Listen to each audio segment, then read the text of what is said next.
What's up, everybody? I'm Rastafunk.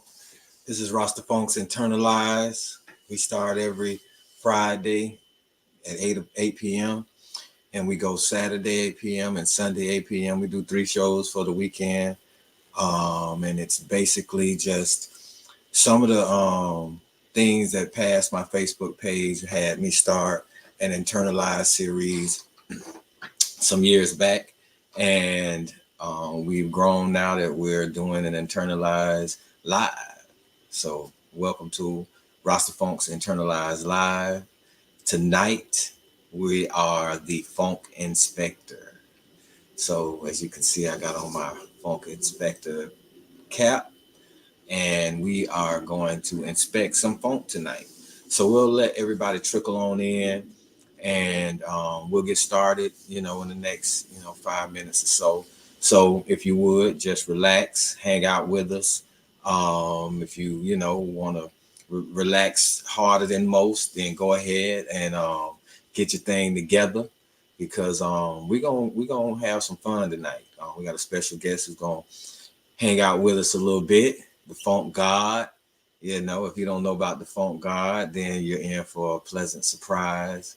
And that's what we do. So as we get started, typically we'll do we'll play a track, and that's what we're gonna do now. We're gonna play a track for you while we let people trickle in. So enjoy the music, and we will get started in a few minutes. As like I said, we just want to let people trickle on in, and then at that point we'll get started with everything.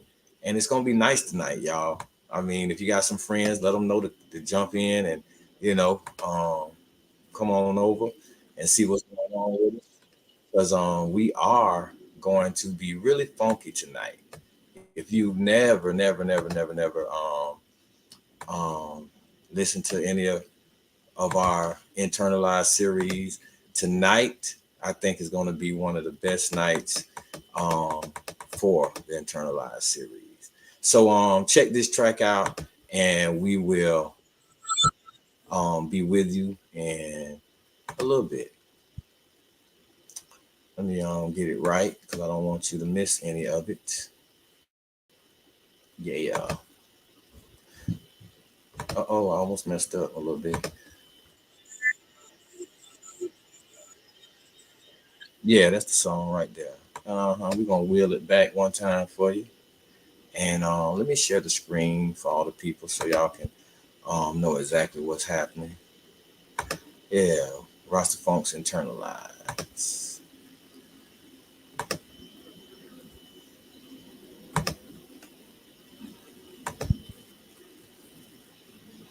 Here we go.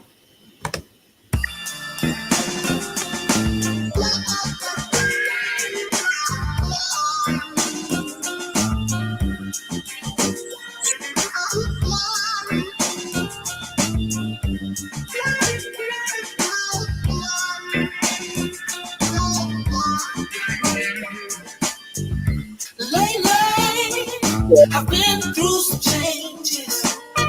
Start thinking about life for the finer things.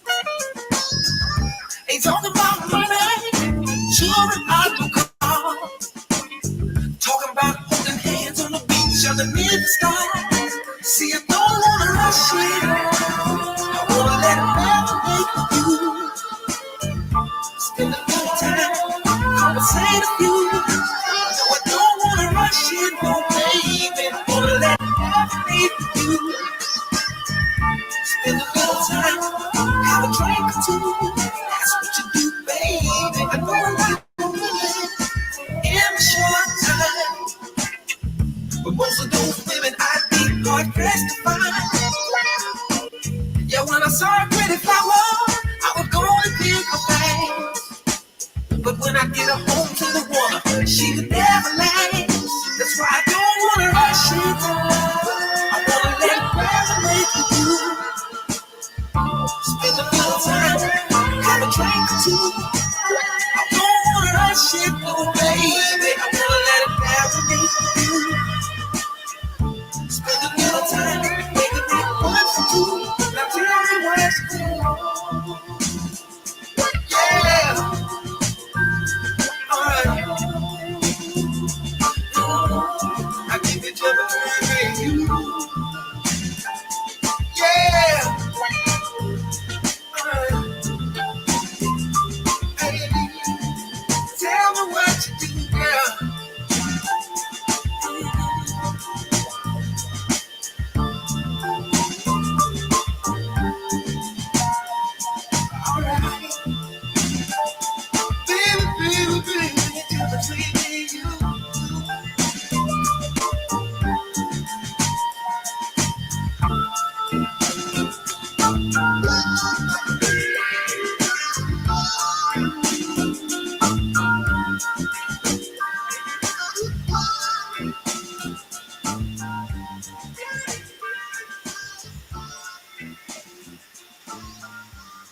Yes, sir. That's Rastafunk, and that was Marinate. Uh-huh. That was Marinate. And the guest that's coming on tonight, he played guitar and bass on that particular track. And that's really his forte.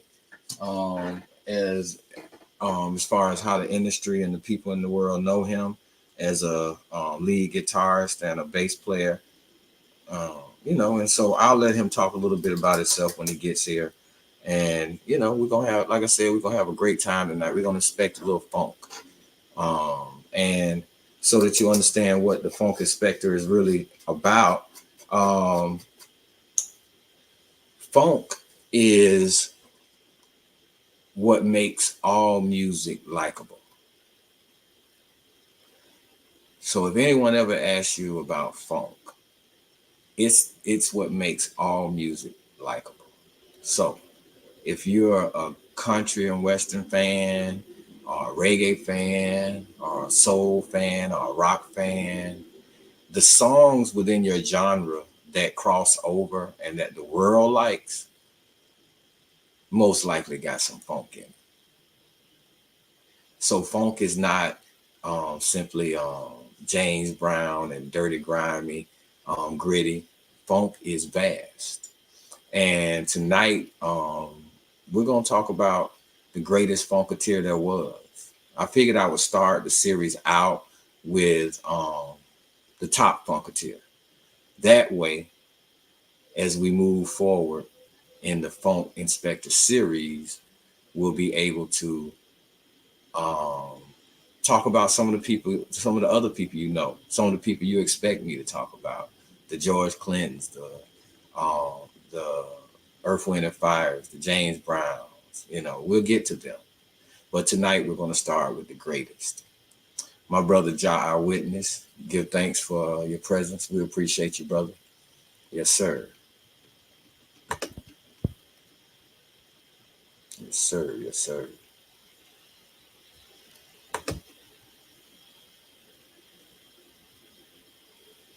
Yes, sir. So, the opposite of funk is tight booty. What is tight booty? Because we're not going to be dealing with too much of this. But at the same time, I want you to understand it's either funky stuff, pretty much, and you got a little bit of in between.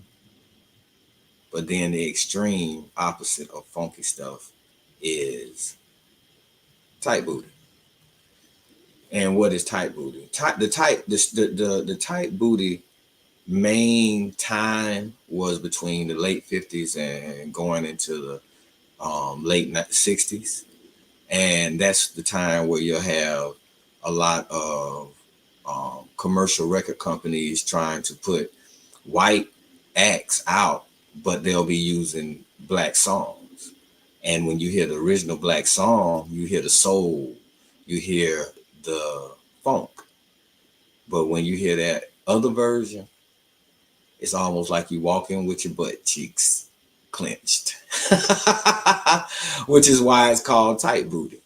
And so, as the 70s progressed, you ended up having a better brand of the tight booty music put out, and they branded that Blue Eyed Soul. So you got your Hall and Oates, and you got your Doobie Brothers.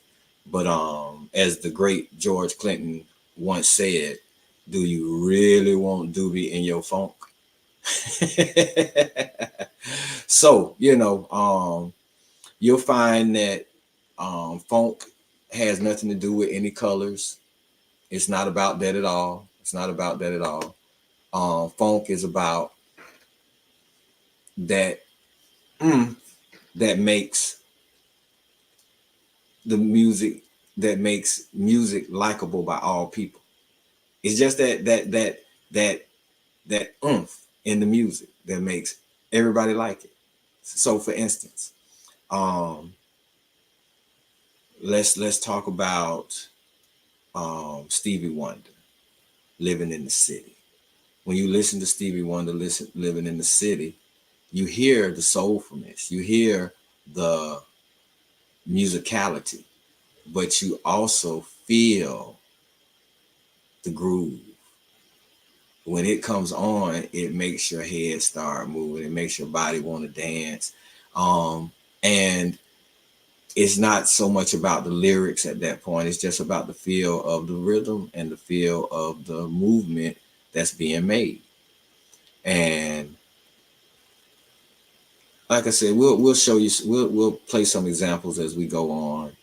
But right now, like I said, yeah, my brother, nobody wants Doobie in your phone. But right now, like I said, we just, we're gonna ease into the funk inspection.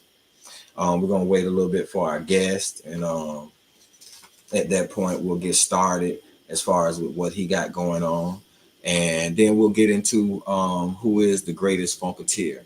If you have any suggestions of what you think the greatest funketeer might be, you definitely can put them in the chat. Let us know what you're thinking. We did put in the chat so that if you decide you want to call in and talk about it, we would love to anyone who's listening and who's on checking it out. Just hit the link and you can come on and give your opinion about the funk as well. What makes me an authority on the funk? I don't think anybody is an authority on the funk except the people who listen to music.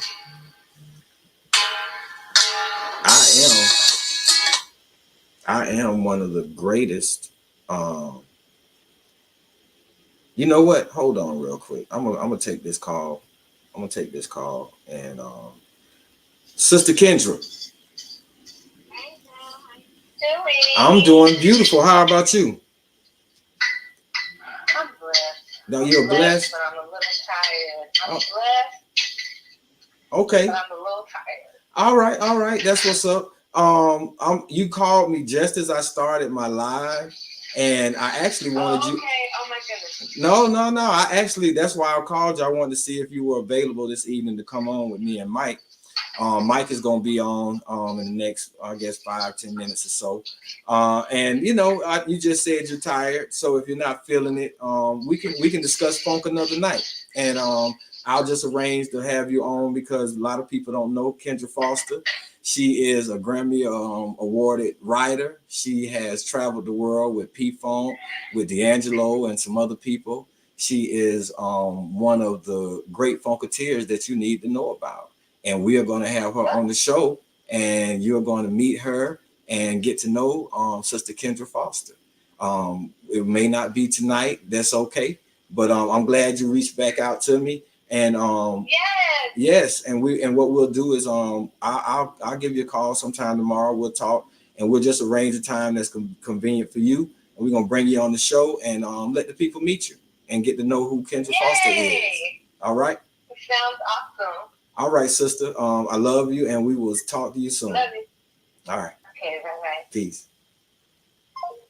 Yes, Sister Kendra is one of the greatest funketeers alive. She has traveled the world with some of the greatest people. She's written songs for D'Angelo, like D'Angelo's Grammys came because she got in the mix and started writing with him. So we'll bring her back, and you'll get a chance to meet her. And she is a beautiful person. I am very fortunate to have some awesome super friends who can do this thing. So with that said, we'll keep it moving. I'm really glad she did reach out because I was hoping to catch up with her a little earlier so she can get on with me and the funk god. But, we'll catch her next time, and we'll spend a little bit more time just on Kendra, and that'll be great. Yeah. So, getting back to me, I am really, really, really, really great at hearing music. That is one of my gifts, hearing music. And part of how I produce isn't because I'm the greatest musician. It's because I can hear music and I can put it together. Now, how did I get into funk and understanding that funk is what makes all music likable by everyone? Well, I started out in high school doing really R&B. R&B. It was really rhythm and blues, and it was more jazzy than soulful. And I used to tell the guy that I did music with, Lawrence Hilson. We graduated high school together. I used to tell him, man, we need to make the instruments talk. We need to make it, it don't feel like it's talking. It feels, I like the songs we're doing, but yeah, and he did music that I love writing to. However, um, it just didn't feel like it was enough movement in the music. So a couple of years down the line, as we were trying to develop ourselves, his cousin moves to Tallahassee. And when his cousin moves to Tallahassee, and when his cousin moves to Tallahassee, we all hook up, and he listens to the music, and he said, "That's not funky." And I immediately was like, "Yeah, that's what it was." I didn't know what it was. Yeah, my brother. He said rayon shirts, patent leather shoes. That was us. That was us. Early '90s. With the little slick boxes. All of that. That was us. Early '90s. Late 2000s. I mean, late '80s, early '90s, coming out of high school. And so, Mike came on the scene and told us, "Y'all not funky." And with the help of Mike, we all became Funketeers. And we were blessed because Baba George Clinton moved to Tallahassee, and we hooked up with him, and we learned to be authentically funky, to the point where the foundation of everything we do at this point is funk oriented, which is how I became Rastafunk. We were recording the song in Atlanta for Mike and Law's band, which was called Smoke. And I played congas and sung with the band. And in singing on that, and I came up to Atlanta to sing on the track for him. And Mike had a little speaking piece, and the song was called "Flying to Destination." And as he spoke and did his piece, he mentioned that we would be flying through the land of the Rastafunkians, and that is where Rastafunk came from. The song "Flying to Destination," and Mike's talking part where we flew through the land of the Rastafunkians, and at that point, I was deemed Rastafunk, and everything I've done ever since then has been funk oriented. But so that you understand Rastafunk is reggae. The Rasta is reggae, and reggae hits on the 2 and the 4 for the most part, and that would be 1 2 3 4, 1 2 3 4, right? So you got your one drop, 2 2 2 2 4, 2 2 2 2 2 2 2 4. Got your reggae. That's the basics. However, funk is on the 1 1 2 3, 1 2 3, 1 2 3. So it's on the 1 and the 3.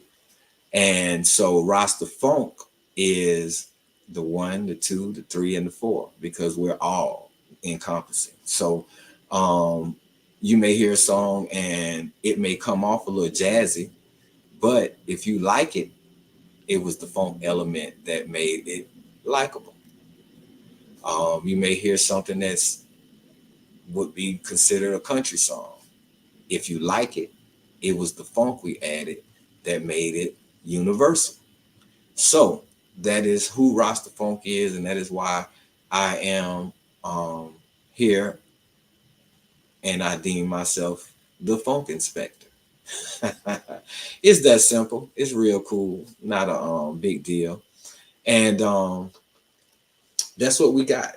So I'm going to move forward. Mike will, the Funk God will be here shortly. And so what we'll do is we'll move forward.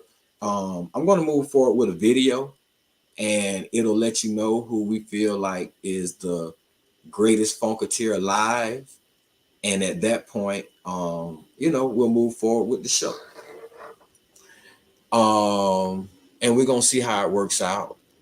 We do have haters. We got some tight booty people in power who own these platforms and try to hijack us listening to the music that we want to listen to, and vibing how we want to vibe. But when it's all said and done, it belongs to us, and we're going to keep it that way. And if anything happens, I will put the link for Twitter in the chat, and you all can move over to Twitter, and we will continue the evening. We won't even worry about it. But who knows? We may be able to do our thing, finish, and there won't be any problems. But just in case, we don't want to be shut down or stopped. Eventually, we will move to a BB Toomey, and that will be the only place we'll be doing Rastafunk's Nternalize, pretty much. So I don't know. I may still keep the X going because those are the platforms that are totally free. And when I say free, they allow us to spread out, play music, and say what we want to say without being banned. So as we grow and as we build, we'll see how it happens and how it goes. And, we'll let you know where you need to go. We'll lead you where you need to go. Right now, while I'm thinking about it, I'm going to put the Twitter in the chat just in case you decide you want to join, just in case we have to move over. I'm sorry. So let me do that real quick so that we'll be straight as far as that's concerned. Twitter, what's up, Twitter? Boom.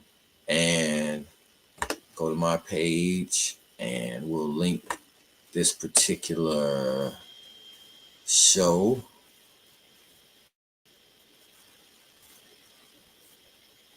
Boom. There we go. And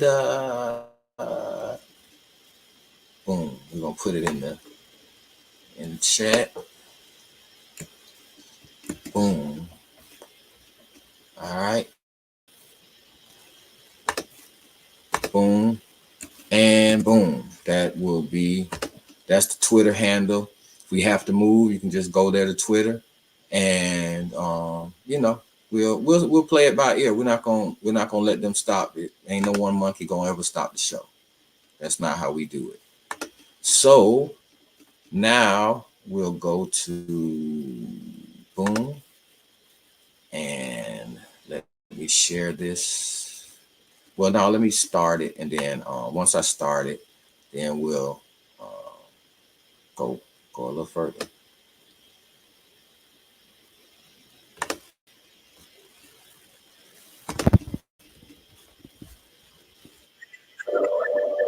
Yes, sir. That's it right there.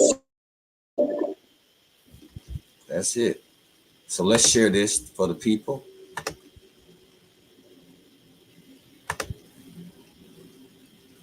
Boom, boom, boom, and boom.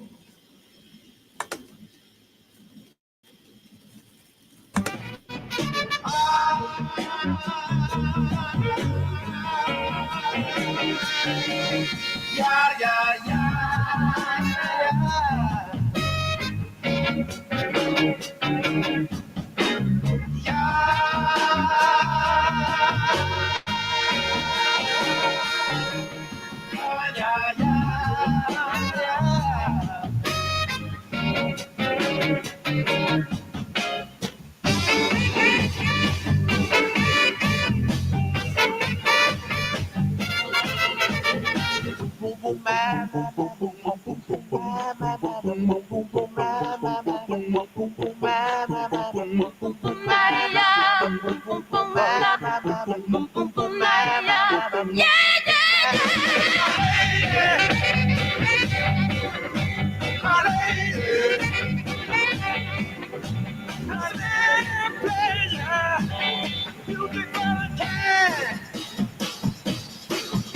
a pretty face, and oh, what a gorgeous smile. She's the winner. Give her some attention. Just thought I'd mention that girl.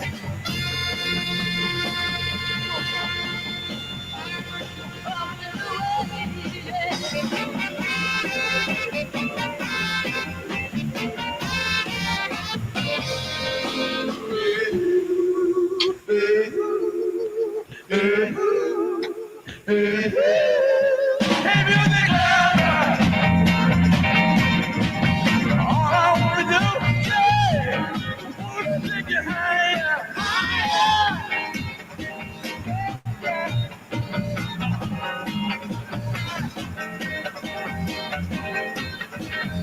If you took along with Rose, we'd appreciate it now. Wanna take you higher, higher, higher, higher, higher. Up in the water,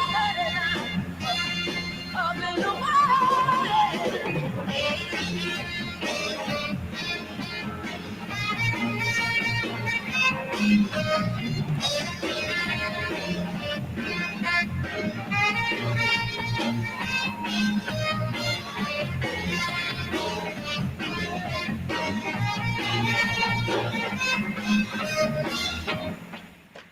Go, Smack.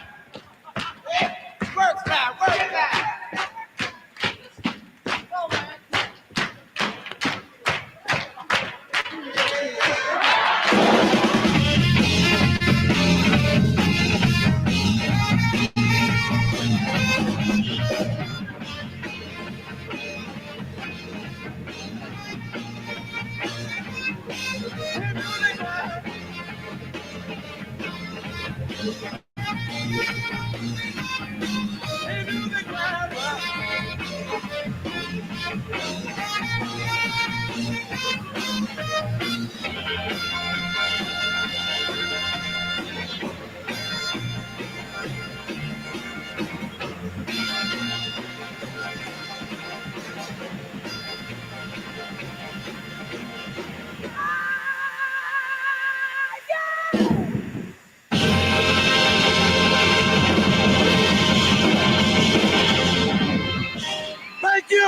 Yes, sir. Yes, sir. We talking about the brother Sylvester Stewart, better known as Sly Stone.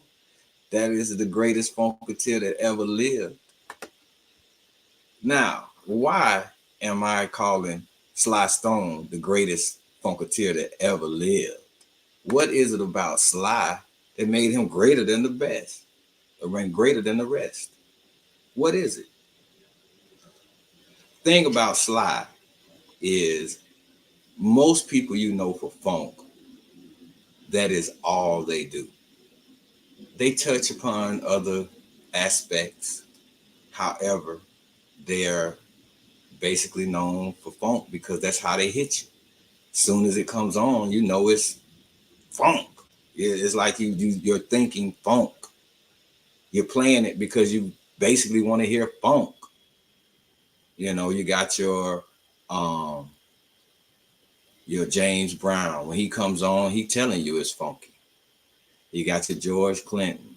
When he comes on, he's letting you know that the Mothership Connection is all about the funk. However, Sly is the greatest example of funk because Sly's music spans and it expanded the boundaries of what funk could be. After Sly, everybody who did funk within the boundaries of Sly pushing the boundaries out. And so Sly, being the awesome musician he was and having the great band that he had, they were able to pretty much outdo any band that was doing funk since then. Like the only funketeer that is like really, really funk that has sold more records than Sly is Prince. And, you know, so numbers is one way to talk about a great person. However, um, his music is the proof. So, we'll get into some more of his music, but let's just talk about Sly a little bit so you know who he is. Sly was born on March 15th, 1943. Basically, four siblings. He was a church going kid. That's where they all learned to play their instruments. He had his brother Freddie, Rosa, Vanetta, and Loretta, and his sister, his sisters Rose, Vanetta, and Loretta. And they started out as a Christian group, and they had two hits, well, two songs, On the Battlefield and Walking with Jesus. They did that for a little while. By 7, Sly was playing keys like a professional. By 11, Sly had added the drums, the bass, and the guitar, and could play all of those as well as any professional out there doing it. He had, started to get a little name as a prodigy in the church scene, and he became pretty awesome, pretty awesome. He once he got a little older, he played with this group called the Biscaynes. It was a white doo-wop group. Played guitar for them. And he kind of learned, that multicultural worked. A lot of black people prefer to only play with black people. A lot of white people, especially in the early 60s, only wanted to play with white people. But he was a part of a band that they weren't really big or successful, but it just showed him that multicultural work, that everybody could play, and getting the best people to fit your particular to fit in the direction you're trying to go. You need the people to be cohesive, and so for him, he searched out people that created cohesion with what he was trying to do with his siblings. So he actually started his own thing and went by the name of Danny Stewart for a second. But Sly was something that a guy pronounced his name wrong in high school, and he liked Sly as a nickname. And who wants to go see Danny Stewart? So Sly became his name. He did a band with his brothers, and they were the Stewart brothers. And then after he graduated, he studied music at the local community college. Did that for a little while. Then he became a DJ at the local radio station, KSOL, and he moved them towards playing a lot of soul music. But during his set, he would also add in the Beatles and the Rolling Stones and people like that, because he understood music to be wider than, he understood soul differently from just it being a black thing. He saw that just like funk, it came in different forms, and different people gave it to you. So I'm sure he didn't play all the Beatles songs. I'm sure he didn't play all the Rolling Stone songs. He played the ones that had a little soulfulness and funk in it. And he moved them to end up the radio station KSOL. He deemed K Soul, and that made the radio station kind of boom a little bit and blow up. And so moving on, he before he actually became the person we know and had the band we know, he was producing acts around San Francisco, and played the keys for some major acts, Dionne Warwick, Marvin Gaye, and got to be known as one of the baddest musicians out there. So if you were in the California area and you needed a keyboard player, you go find Sly, or you call somebody and say, get that guy Sly. And so finally in 1966, he started his own thing, Sly and the Stoners. And his brother, who was a great guitar player, he started his band called Freddie and the Stone Souls. They played a little while separately, and after talking, they decided to come together and create Sly and the Family Stone. So in 1966, they merged, created that, and initially they were Sly's. Initially, before they came up with their name, they had another name, and then, like I said, they came up with Sly and the Family Stone. and they had their first hit, Dance with the Music. It hit number 8, and they were moving from there. The greatest show that people talk about is when they was at Woodstock in I believe that was 1968. And Out of all the acts, they were one of the last acts, and ended up being one of the most memorable acts. I believe the same summer they did the Summer of Soul in Harlem, and they rocked that just as well, and just pretty much blew up after that year. And Bob Marley's first performance in the USA was opening for Sly Stone. So that's another notable show where Bob opened for them, and that was his first show in the United States. How about that? He wasn't political. Sly wasn't political, but he did help out the Black Panthers, and he got some flack for that. But at the same time, he saw what they were doing, and he loved the movement and how they was helping out the community. A lot of people think about the gun aspect, but if you remember in the last show, I mentioned that the WIC program and the breakfast program that we have in public schools in America, it all came from Sly. It all came from the Black Panthers. So Sly was about that aspect of the Black Panthers. He wasn't necessarily the gun-toting guy. He was a musician, and he felt like if people were doing beautiful things in the world to help the people, then he should be a part of it. So, that was his involvement with the Black Panthers.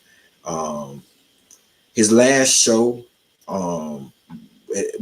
Sly and the Family Stone's last show was at Radio Music Hall. A lot of people didn't come, and it was pretty bad that they had to kind of, scrape up some money even to make it back to California. So when they got back to California, they broke up, and that was kind of the end of that era. Sly did some things on his own. They weren't as popular to the people as his earlier stuff with the Family Stone, but he did his thing, and probably the last time he really did a performance out in public was, well, he's done performances, but a big performance out in public was a tribute they had for him in 2007.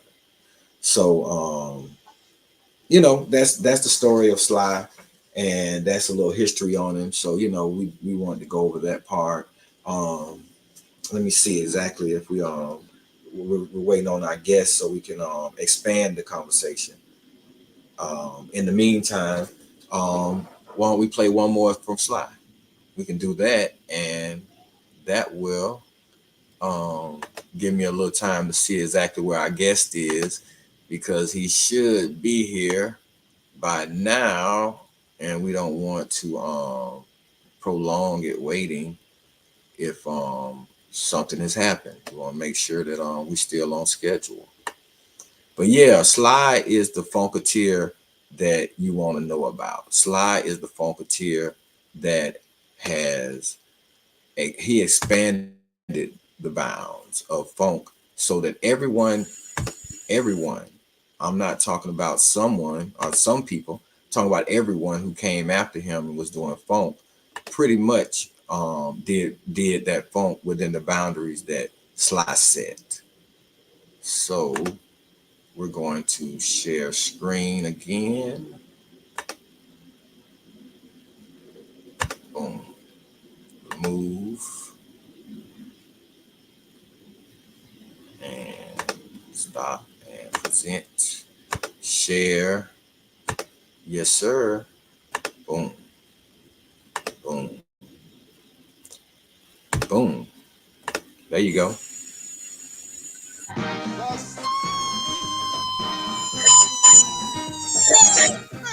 I've heard many stories about what a genius and an innovator our next guest is, but it was not until I was able to spend some time with him that I became a believer in the fact that not only is he a beautiful person to know, but when it comes to music, Mr. Sly Stone is in a class by himself.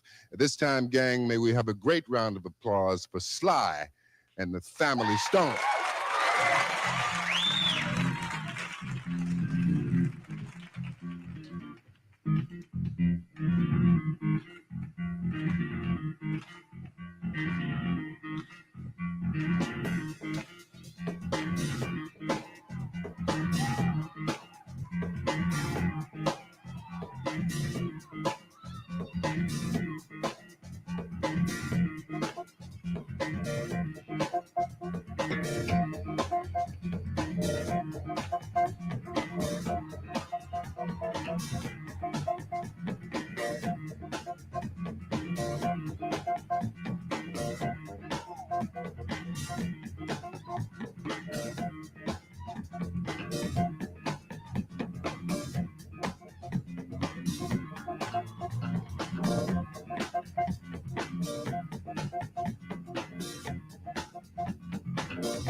Looking at the devil, at his gun, fingers start shaking, in the run, bullets start chasing, can't stop, we begin to wrestle on the top. Thank you for letting me be myself again. Thank you for letting me be myself again.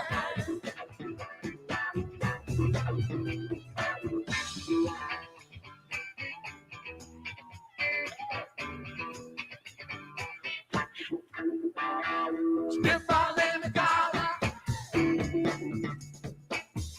in the place. Chit chat chatter trying, in the place. Thank you for the party. Demonstrate. Many things on my mind. In the way. I wanna thank you for letting me be myself again. Thank you for letting me be myself again.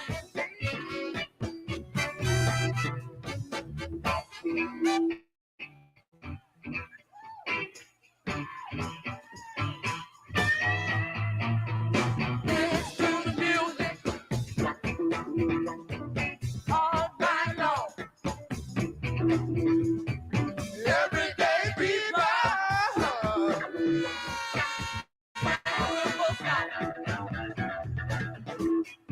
I'm so happy.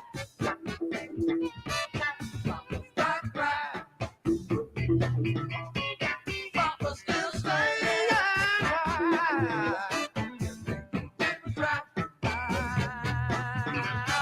Thank you for letting me be myself again. Thank you for letting me be myself again. Blaming out some people feel, and the youth, many men are missing my teeth. What they do, use the truth, are making it up. Rastafunk, dying young and hard to take. Thank you for letting me be myself again.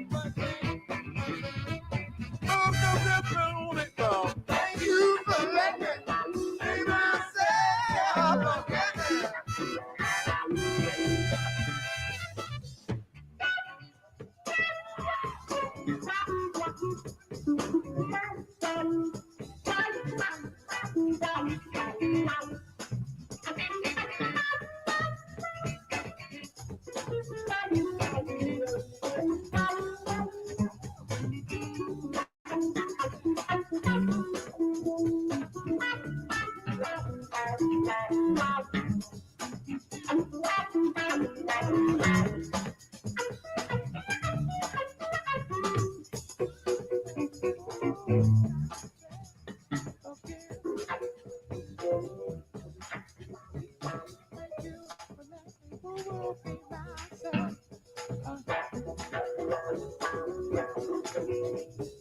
Thank you for letting me be myself again.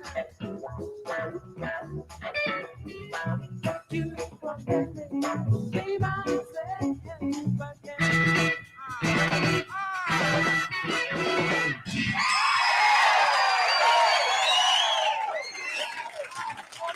And it's the fabulous.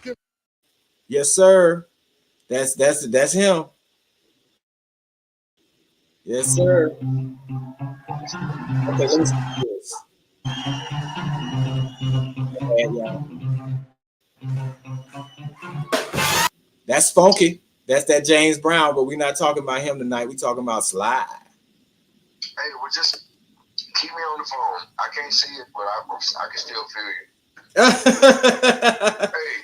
No, man, we gotta get you on. We having some technical difficulties. The brother can't get on right now. For some reason, I know we offer YouTube because I was using their music, or what they call their music. So we're not gonna worry about that. I did put the Twitter link in the line in the I did put the Twitter link in there, and what I'm doing now is I'm sending the Twitter link to Mike P so that he can join us as well. So if y'all would just bear with us for 1 second, we're gonna have our special guest on, and we're gonna really make this thing happen. We're gonna make this thing happen. Yes, sir. That's us right there. And let me share this. Wait.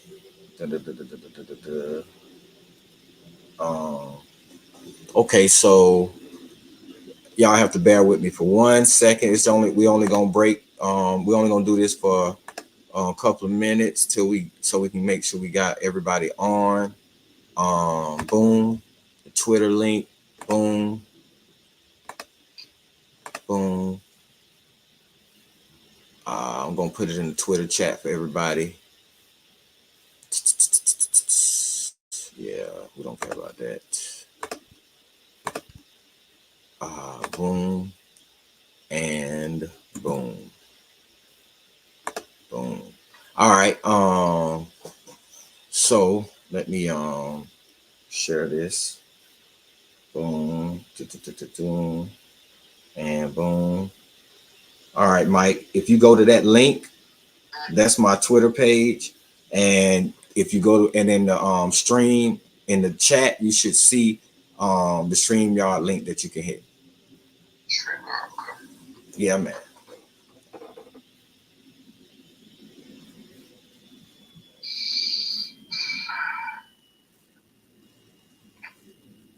The phone. It gave me a picture of James Brown on Soul Train. No, this is not. Let's go back. No, that was what I just ended. So if you look in, it should be in the if you look in the if you push the screen, then it's gonna take you to and then you should see a chat. Are you on your phone?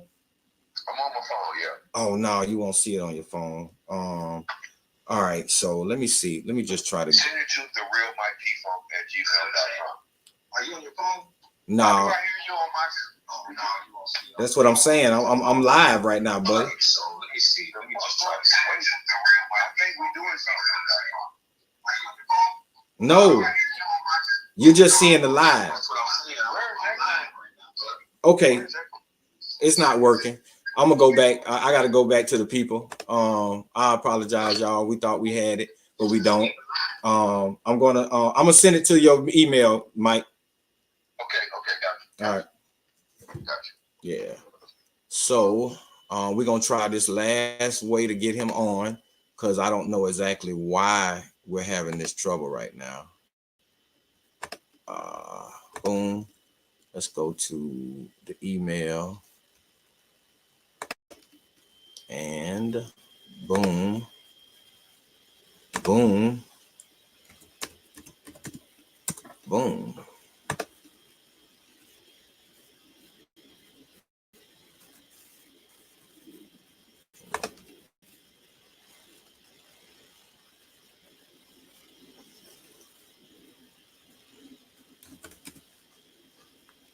Boom.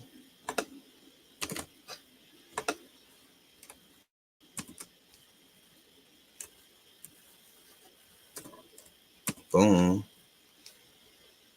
And oh God, are they not letting me do it?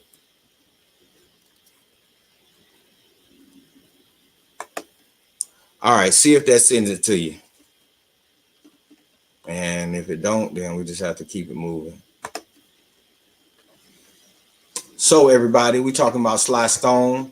I'm gonna play one more live for you while we wait on our guest. He should be here in a second, and we'll go from there. I apologize for the delay. Like I said, we had a couple of issues, but he should be with us shortly.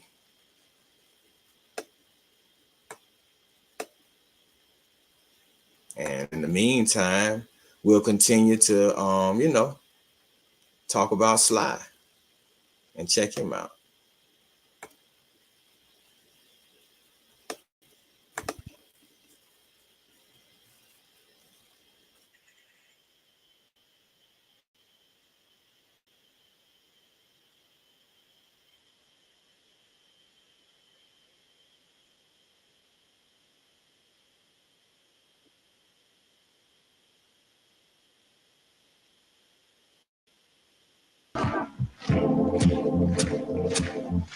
Yes, sir.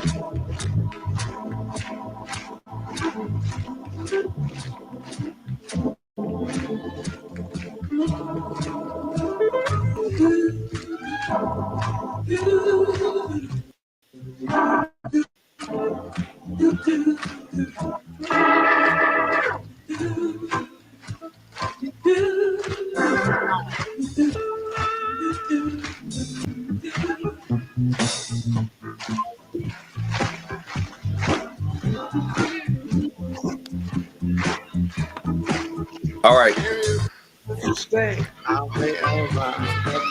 I'll be right back. For you to see.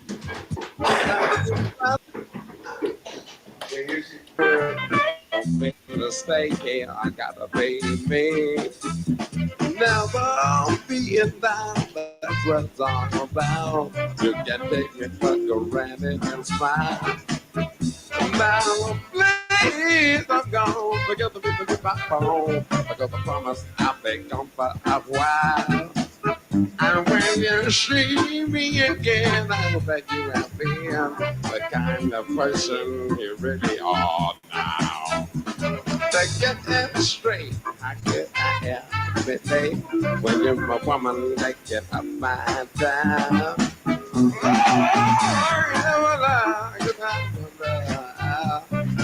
Get out of pocket for fun. When you know that you never do. Number one, number one. I'll be good, but I could get nothing overdue.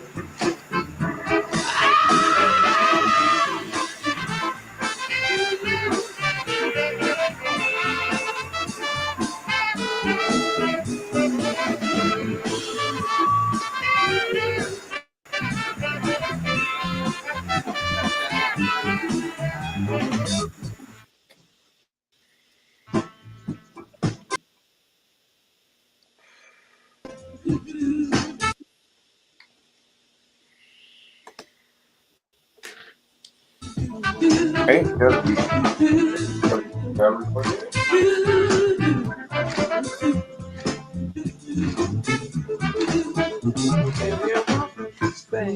be around the day to be available for you to see. I'm about to go. I'm there, you know. Won't be to stay here. I got a baby. You never be it down. That's what it's all about. You can take me for granted and smile. Now, please don't go to get the business with my phone. Because I promise I'll be gone for a while. When you see me again, I know that you have been the kind of person you really are now. It's straight. I'll never be late. When you're a woman, you get a fine time. Oh, I wonder how did you get a pocket for fun? When you know that you never do. Number one, number be number one. I wish I could get that message on my phone. Yo.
Have you seen it again? I hope that you have been the kind of person you really are now.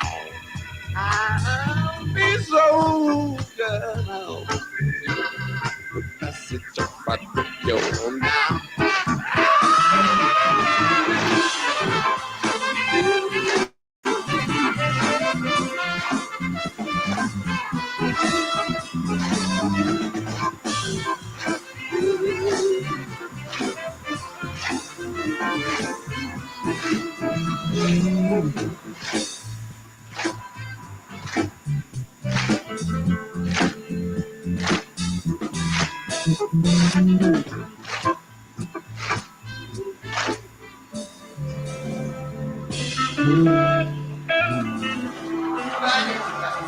Yes, sir. Yes, sir. Digital good times. Digital good times. Haha. Yes, sir. Mike P. What's up, brother? You live. Say what's Man, up to the people. hear nothing. Say what's up to the people, my brother. Hey, Yes, sir. Yes, sir. Everybody, this is the Funk God, Mike P, sorry. known worldwide for his guitar playing and his bass playing. One of the funkiest guitar players and bass players there is. Yes, sir. All know we just lost you, Mike. We just lost you. Hopefully, we get you back. I don't know what happened. We still got his screen. I guess he got a little guess he got a problem. I Yeah, thought I'm we was sorry, Keenan. I'm kind of terrible at this stuff. okay. We can hear you, but we can't see you. Uh,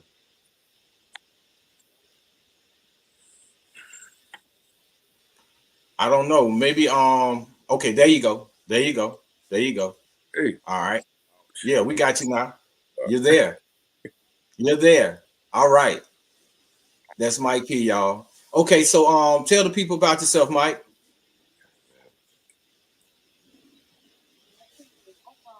Mike, can you hear me? Oh, hold on. can you hear me?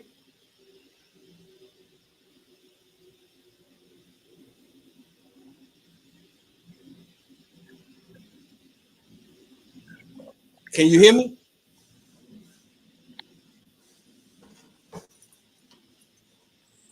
Yeah, I mean, we can you hear me?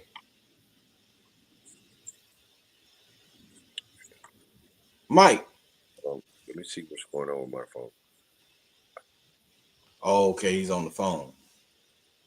All right. Yeah, man. So, Yeah, old people with an iPhone, it doesn't work. I can't hear nothing. oh wow. I can see you, but I can't hear you. Okay, so go out and come back in.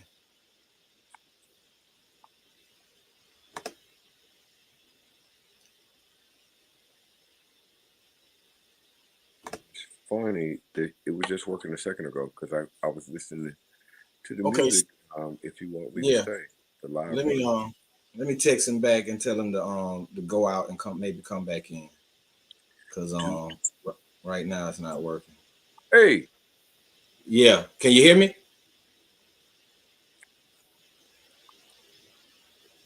okay, so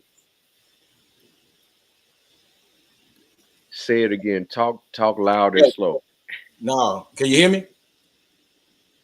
Try it again. All right. I just texted him. And hopefully he'll know to go out and come back in. Everybody.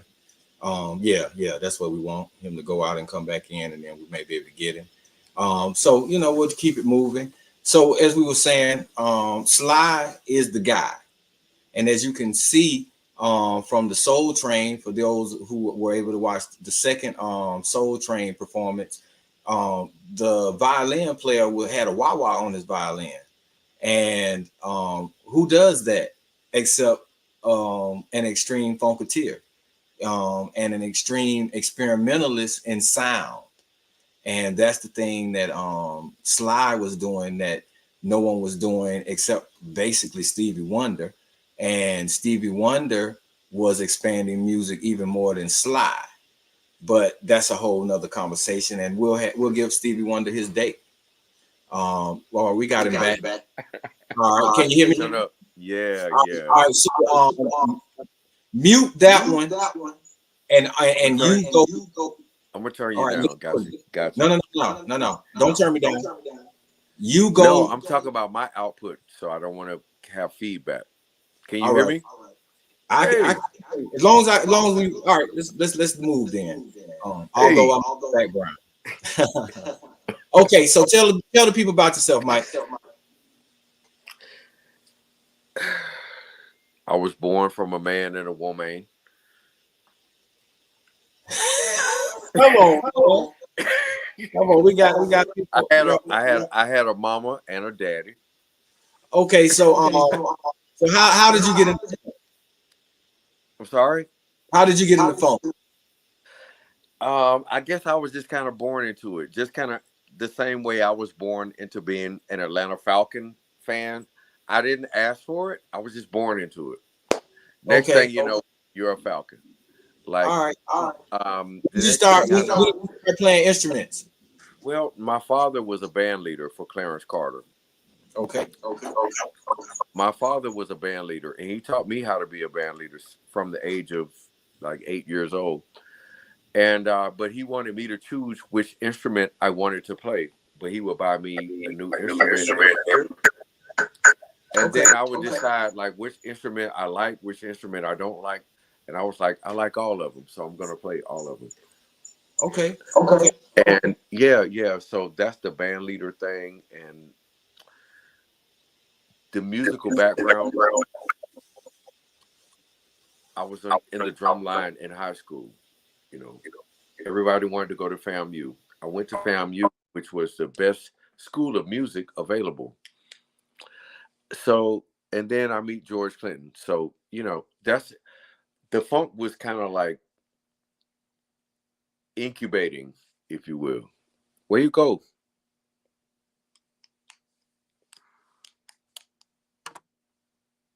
Dang, now he done got to turn up.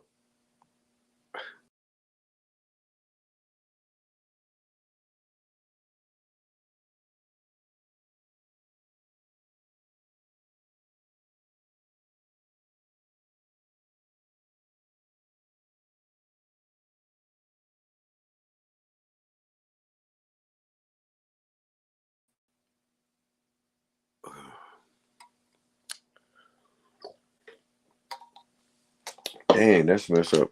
I got these lights. I can't even see.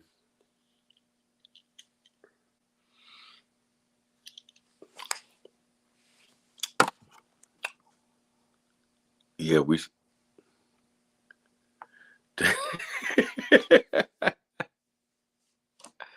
Again.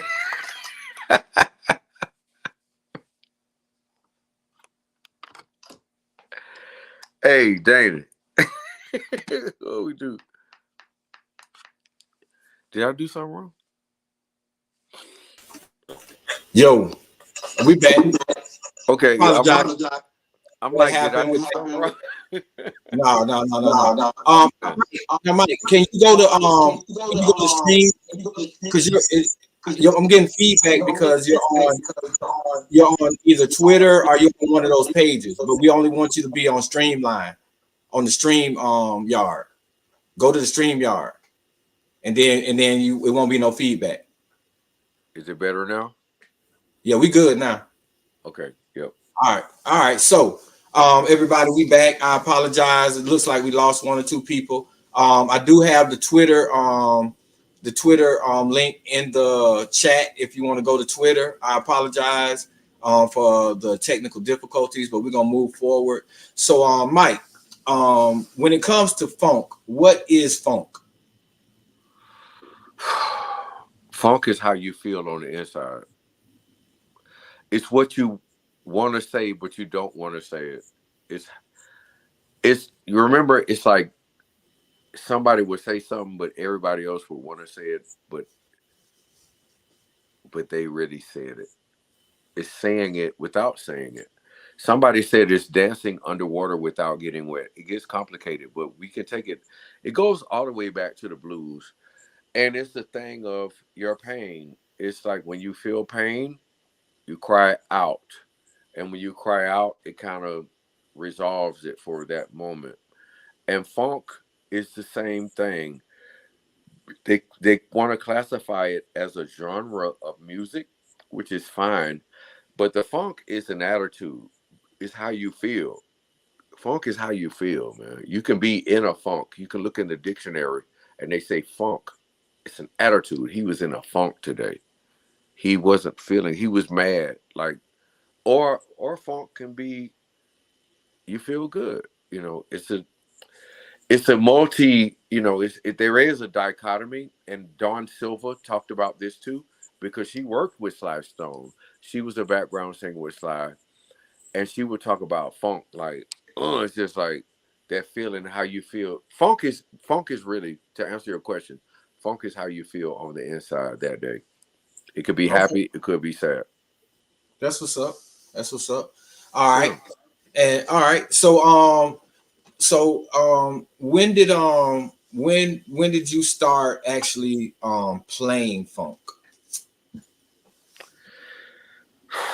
Well, I was 10 years old and I saw the movie Purple Rain.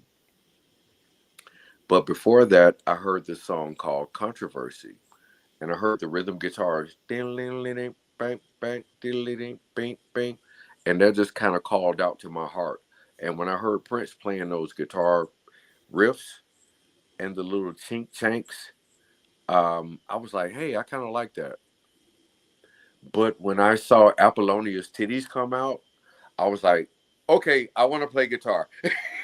Ah, okay, okay, that makes sense. Listen, I said, listen, the girls like this, let's do it. Okay, No, okay. but listen, Keenan, I'm not gonna downplay my life. My life has been awesome. I have been blessed to where my father was a band leader with Clarence Carter. I went off and learned from the best band directors at Florida A&M, and then ended up working with George Clinton, the funk master. Okay, Okay. And then going to work with Dungeon Family and Outkast and CeeLo Green and Future. Like, I cannot underscore the things that I have gone through musically and the phases. And guess what? I always studied my history. So let's talk about this. I see the young producers coming in, but the thing was, man, you have to study your history before you come in. Because if you don't know where it's been, you don't know where it's going. okay, Study your history. When I went into Florida A&M, I studied the history. When I went into Parliament Funkadelic, I studied the history. When I went into the Dungeon Family, I lived that history, but I still studied who played guitar on this, who played bass on this, who did the drums on this. I was a nerd. I was a funk nerd like that. got you, You know. got you. How did you meet George Clinton? How did you hook up with him? Wow, how did I meet George Clinton? Okay. The first time I mean, you know, you hooked up with him and started playing, I and met George Clinton like 3 times. The all first right, time was one thing. The second time it was like, hey, but the third time he was like, I need an engineer. Can you work a Mackie mixer? And he said, well, come to the studio because I need an engineer. And just so happened to be the last studio I worked in, we had a Mackie 24-8, and I just learned how to work the Mackie mixer. So I was like, hey, yeah, I kind of know what you're talking about, you know. So, and he was like, by the way, can you bring me some crack? Hey. okay, Listen, so and no, I bang on him, but no, that's my teacher, man. Like, no, we moved past that, and he's so healthy. He's healthy, warm, and cuddly. Like, this nigga gonna live longer than all of us. Like, you know what I mean? that's what's up. DC, turn up, turn up. Yeah, Okay, yeah, yeah. so But no, the way I met George Clinton, it was totally by accident. It was totally by accident. okay, okay. All right. So as far as Sly, what we're saying tonight is of all the Funketeers, Sly is the funkiest of the Funketeers because he expanded funk in a way that everyone who did funk afterwards was kind of in those bounds. Well, I will give you that, Keenan. But guess what? Sly is bigger than funk. Go If you ahead. want to talk about funk, I gotta say Bootsy won that. But if we're going to talk about songwriting, Sly was able to be bigger than one genre. Okay. Let's talk about Sly. Sly started off in a gospel group with his brothers and sisters. Exactly. Later, he was really popular in high school and went on to be a radio DJ disc for K Soul jockey. No, they call it a disc jockey. back then, but I'm saying for the radio station K That Soul. later became a DJ. They didn't know it was a disc jockey. Okay. So he was listening to all these different genres of music. And when he became a band leader and a songwriter, he was able to put all these different styles together. But Okay. the thing that I love the most about Sly was his simplicity. He said, everybody is a star. He wasn't using all these different um, long words and sababa deeba daba deeba daba, all these long, cumbersome thought. He would say it real simple. He said, everybody is a star. Mm. I can feel it, and it was just a simple way that he would phrase things that would make it universal, and it was bigger than one genre. And I ran with George, and George was his actually I think was his best friend. George Okay. and Sly was like this, like Okay. real tight. And you know, we would talk about Po Body's Nerfic. You have your ups and you have your downs. Yeah, we all have our downfalls. That's So too easy to back talk up. about. Who is Po Body's Nerfy? Po Body's Nerfic. Yeah, who is Po that? Body's Nerfic is an attitude. Y'all, Po Body's Nerfy is Mike P's band. That's the name of his band, Po Body's Nerfy. So let me ask you this about Sly. Now, I agree he was a genre buster. However, would you say that every song he did was funky? For the most part, yes, actually. Yeah. Yeah. So Yeah, for the exactly. most part, yes, yes. And, But and, and, see, now we got to go into the different bass players that he had, because at first he had Larry Graham, okay. and then things changed, and I don't, and but see, they don't understand. Sly played bass on a lot of that stuff, Okay. and Okay. then I'm sorry, I don't want to mess the name up, but the eras changed. And the other bass player came in. I'm friends with him on Facebook. I'm mad I can't call his name right now, but I'm Hmm. old too. Um, but no, it was. it was a thing. It was a theme for that time because think about it. We're talking about the 1970s. All right. You had to wake up with a funky bass player to go eat your toast with with jelly and jam. All right. All right. All right. Think about Bill Withers. He woke up with a funky bass player. Yes, sir. Do boom ding bop beep bop beep booty. Like think about it. Back in the 70s, I want to do a movie about this. The battle of the funk bands in the 70s. You had the Ohio Players. Hello? I'm You listening to you. had all these funk bands. Most of them was in Ohio. James Brown came from Georgia. I'll give you that. Um, I want to do a old school documentary about the funk bands in the 70s. And we're going to talk about the Ohio Players. We're going to talk about Slave. We're going to talk about Lakeside. Of course, Parliament Funkadelic was the thing that you strive to be. We're going to talk about Cameo. We're going to talk about Barcades. Sly, but the thing we're talking about, Sly was not confined to the genre of funk. Sly was a songwriter. He said, everybody is a star. Okay. That's bigger than a genre. Stand. Stand. You're a midget standing tall. Like who? Exactly. And but the thing was like his nephew Prince would come along later and soak up all that stuff. Yep. That's right. That's right. Yeah, I actually said a little earlier that the only person that kind of expanded funk like Sly did was Prince. Was Yeah, Prince. Yep. was And me. But I do yeah. mine is more like in a too short. Like I came up in the pimping age, so my shit is more like too short. I'll give you a pimping funk. Okay, okay. I'll give you Not that. to be confused with Scotty. Hey, turn up. Yeah, I turn Pimping. up. All right. So what would you say is Sly's best song in your opinion? Everybody is a star. It's the simple way that he said it.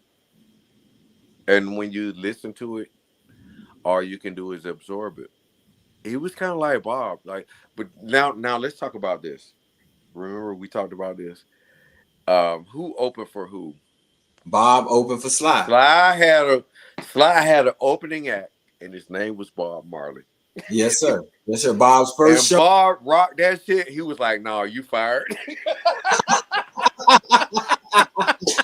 Nope.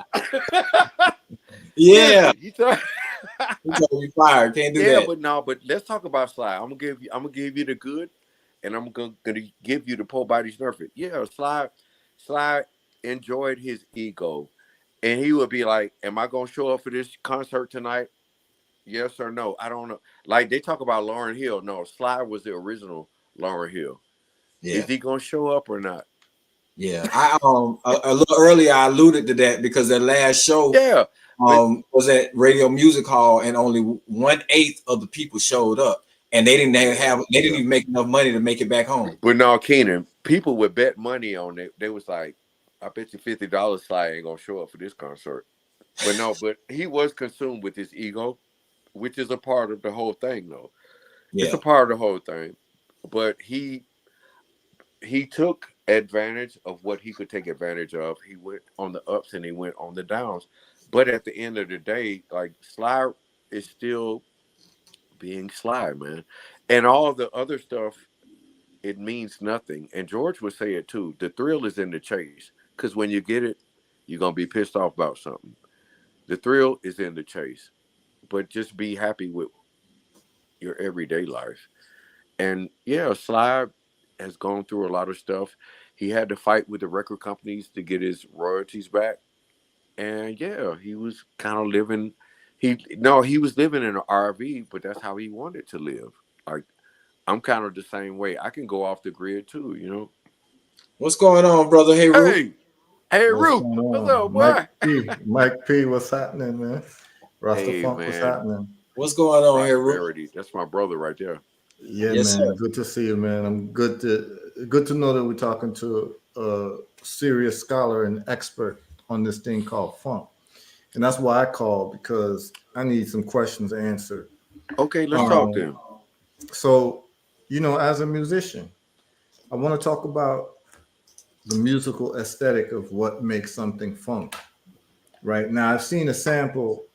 Some people would say, you know it when you hear it, and I've seen Okay. Bootsy Collins do, Yeah. a demonstration of what makes something funk. But from your perspective, one could say, yeah, it's how you feel and it's a mood, it's an attitude. But in terms of Mhm. as a musician, what Yeah. are the indispensable elements of a song? Musically, Yeah, musically musically, on that an says instrument. this is funk. Yes. Okay. As Well, opposed to jazz or rock and roll or reggae. Because someone asked me, what is reggae yeah. music? Okay. Musically, Yeah, I I could get I it. I could get tell it. them what it is. Yeah. I get it. I get it. Funk is knowing when not to play. Okay. You're Okay. doing jazz, they want to just play 10,000 notes and they can't wait to show their chops. In funk, you have to restrain yourself. You got to 1 and 2 and 3 and 4. 1 and 2 and 3 and 4. So within that framework, that's your canvas that you have to paint. And choose you have to choose your notes, man. You can't be too busy. Mm, You know what I mean? You have to. That's your artwork. That's your mm, artwork within that 1 and 2 and 3 and 4. And Boosie did a nice demonstration on that. But then within that, you have your other things that you can put on top. You have your strings, you mm, have your organs, you have a clavinet that's in the middle with the guitars. And then another thing I wanted to say is funk is the spaces in between the notes. mm. Because and Keenan, we would talk about tight Exactly. booty, We tight mentioned Top booty, Booty at the beginning of the tight booty. podcast. Hmm 1 and 2 and 3 and 4. 1 and 2 and 3 and 4. No, it's like 1 and 2 and 3 and 4. Lay back and forth. Um, and is you can't be too eager. You got to be laid back within the funk, Mhm. and then you can capture that moment. And sometimes you don't even. What I said was funk is knowing when not to play. Right. Right. So let me ask you this, Mike. So let me give you an analogy, and then let me see if you can help me out. Hmm Um, so when we talk about reggae music, in terms of the development of reggae music, the development of reggae music came from the big band era, where, in terms of And live ska, music, ska, yeah, yeah. it's the big band era. And what the Jamaicans did with the big band music, like the Benny Goodman music, that type of jazz band music, what they did was they used the horn as a repeater. And that's where you got the ska from, right? That horn as a repeater, right? And that was one of the indelible elements. And what they did was these men start smoking ganja, and so they start slowing down the pace of that repeater, where ska is a little bit faster with the repeater. Wow, Then it became wow, rock wow, steady. wow. I never thought about it like that. Yeah, yeah. So So so they so once the weed kicked in, the tempo yeah, the down. tempo, yeah, slow down, because that was the move, right? They didn't want to play fast. They wanted to do what the ganja was doing. And And guess then what? ska, Now guess what? Years later we would have chopped and screwed. okay, On that okay, lean. You know what I mean? okay. Same thing, same Yeah, thing. yeah, yeah, yeah. So yeah, in terms of like the hip Yeah. hop music, something Tempo slow slowed it you down. down, real Yeah. slowed you down, and then you do the chopped and screw. Exactly. All right. So you got the ska with the repeater music, bang, bang, bang, bang, and then it goes to rock steady. The rock steady now slows down that repeater, and then the rock steady merges into a thing called reggae music, which we all know and love I today, love right? that. Yeah, I love that. I love that. So, what I want to ask you is walk me through the evolutionary process of funk music as it develops in America, where it can be explained in a way where Okay. someone who's never heard funk, doesn't know what funk is, they can understand it from your description. And Lord knows I cannot describe reggae because I'm not from Jamaica. but Right. I can't talk about funk. Right. I can talk about funk. And what I would say, just on a simpler, funk for dummies. Right. It comes from gospel. Gospel comes from our African shores. The rhythm, the rhythm. We came here, and all of a sudden now we invent this thing called the blues. Okay. We got this thing called gospel. Gospel and blues had a baby, and it was called rock and roll. Little Richard would tell you that. Okay. So, and then okay, once we're in the Great Depression. All right. Boom, we got piano players like you can Google it. 30s, 40s, 50s. Now we got Benny Goodman, 60s. Um, you know, we got this thing called Ray Charles, who was he was Ray Charles. This is who this was Flash Stone's main influence, Ray Charles, who was a gospel artist who Mm-hmm. first started doing R&B. All right. So Okay. we had this thing called R&B, and then we had this thing called soul. But we had this one nerd incel called funk, and we didn't care about all that. We had Slave, we had Lakeside, we had Roger Troutman, Bootsy, um, and but the thing was, it was we had Johnny Taylor. Johnny Taylor. Remember Johnny Taylor? He might have been like the a pivot because when he did Disco Lady, he was a soul R&B artist, but he had Boosie on the bass, he had Glenn on guitar, and Bernie Worrell on the key. So that may have been when funk, because I want to talk about funk. I want to talk about dee dee do dee do do dee dee do dee do do beep beep boop beep boop boop. That's Bernie Worrell. They have sampled that so many times, and I that's your own. That's remember your when you first started, you was talking about how blues was a feeling, and own. how the feeling of blues is what kind of took you Yeah. in funk, Okay. because the feeling of blues um, All right. um Okay. Thank you. Thank you. Thank you. Thank you. all right. You brought me back. Okay. So we was talking about the blues, and then later we would go into the doo wop era, and that's when the Parliaments, the Parliaments, was everybody wanted to do doo wop because that was the new thing. That was the hip hop. That was their hip hop at that time in the 50s. So boom. All right. You got the Parliaments. It was a doo-wop group. Everybody started doing acid all of a sudden, and then the music changed. We're listening to rock and roll. We're listening to different genres. The beats, the drum beats changed.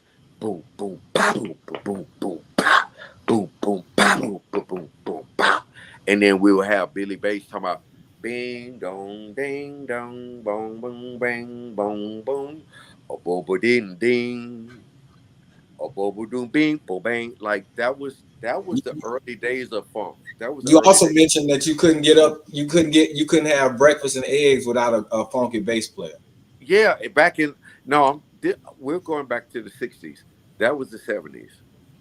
I'm going back to the '60s when it first, because you got to understand the doo-wop groups was in the '50s. Mm-hmm. So when they went through like the Love Child, 69, when it changed from the '60s to the '70s. The '60s, that's over here. When it went to the '70s, it was a different thing. But the the '60s was the flower power. In the '70s, all right, they doing dope now, doing No, no, no, no. That's real. That's what he's yeah, saying. Is no. real, real. You know. No, but Um, George told you me, know. in the '60s they would share a lid. in the 70s, they say you want to buy a lid. A lid is, you know, an ounce of Yeah, weed. yeah, yeah. Well, a brother might call in, an elder might call in, Senghor. His right hand man is Zama. When Zama was a young man, he left Washington D.C. to go follow Sly and the Family Stone in California. Mm. So he spent a lot of time in California around that scene, right? And he said that so Sly was from Northern Cali, but he was spending some time in Southern Cali and also in Texas. And whenever Sly would come into town, all the cocaine dried up. Well, listen, No one I'm could gonna. get it. Like no one, it was done. And then you'd have to explain Yeah, to people Sly's in town. People say, "Oh, okay, we listen, understand." listen, Like it was, listen, listen. it was a whole He different was thing. unabashedly a cocaine enthusiast, Mhm. because back then it didn't have the stigma that it has now. But you know, it was like his best friend was George Clinton. I mean, come on. No, I get it. I get it. I Yeah. get it. But back to the musical, like aesthetic, you were just breaking it down, right? What question I have for you was you were saying blues and gospel had a child and it was a funk. It's called no blues and gospel had a child. It's called rock and roll, Oh, called and rock rock and and roll roll. Oh, had this certain aspects that we broke it down to the funk. Because a lot of times, if you think about it, if rock and roll was, first of all, it was created by us. right. They It was colonialized, colonized, and now it's like I don't. This is the thing I don't like as a black guitar player. Why do you make me feel like I'm playing rock and roll and it's foreign? Like we created this. Like I feel like I'm trying to intrude on something you created, but actually no, we created this. You're Right. intruding on me. You're intruding Right. on me. Right. It's Yeah. like math. It's like black people in math But and the mathematics. thing was, it's not the musicians, it's the industry, it's the Mhm. companies, it's the way that, yeah. Because Chuck Berry, Little Richard, yeah, they created rock and roll. And so, and James Brown would come later. George Clinton would come later. Sly Stone would be there. And Prince, like, come on, this is our legacy, man. This is our legacy. This is Correct. actually our legacy. I kind of sit back, but no, it means a lot to me because we created this, man. So, Absolutely. yeah. So when you want to talk about Sly, I love his musicianship. He was awesome on the keys and on the organ. But the thing that I loved the most was his songwriting. His songwriting. The way he would say something so complicated would make it so simple.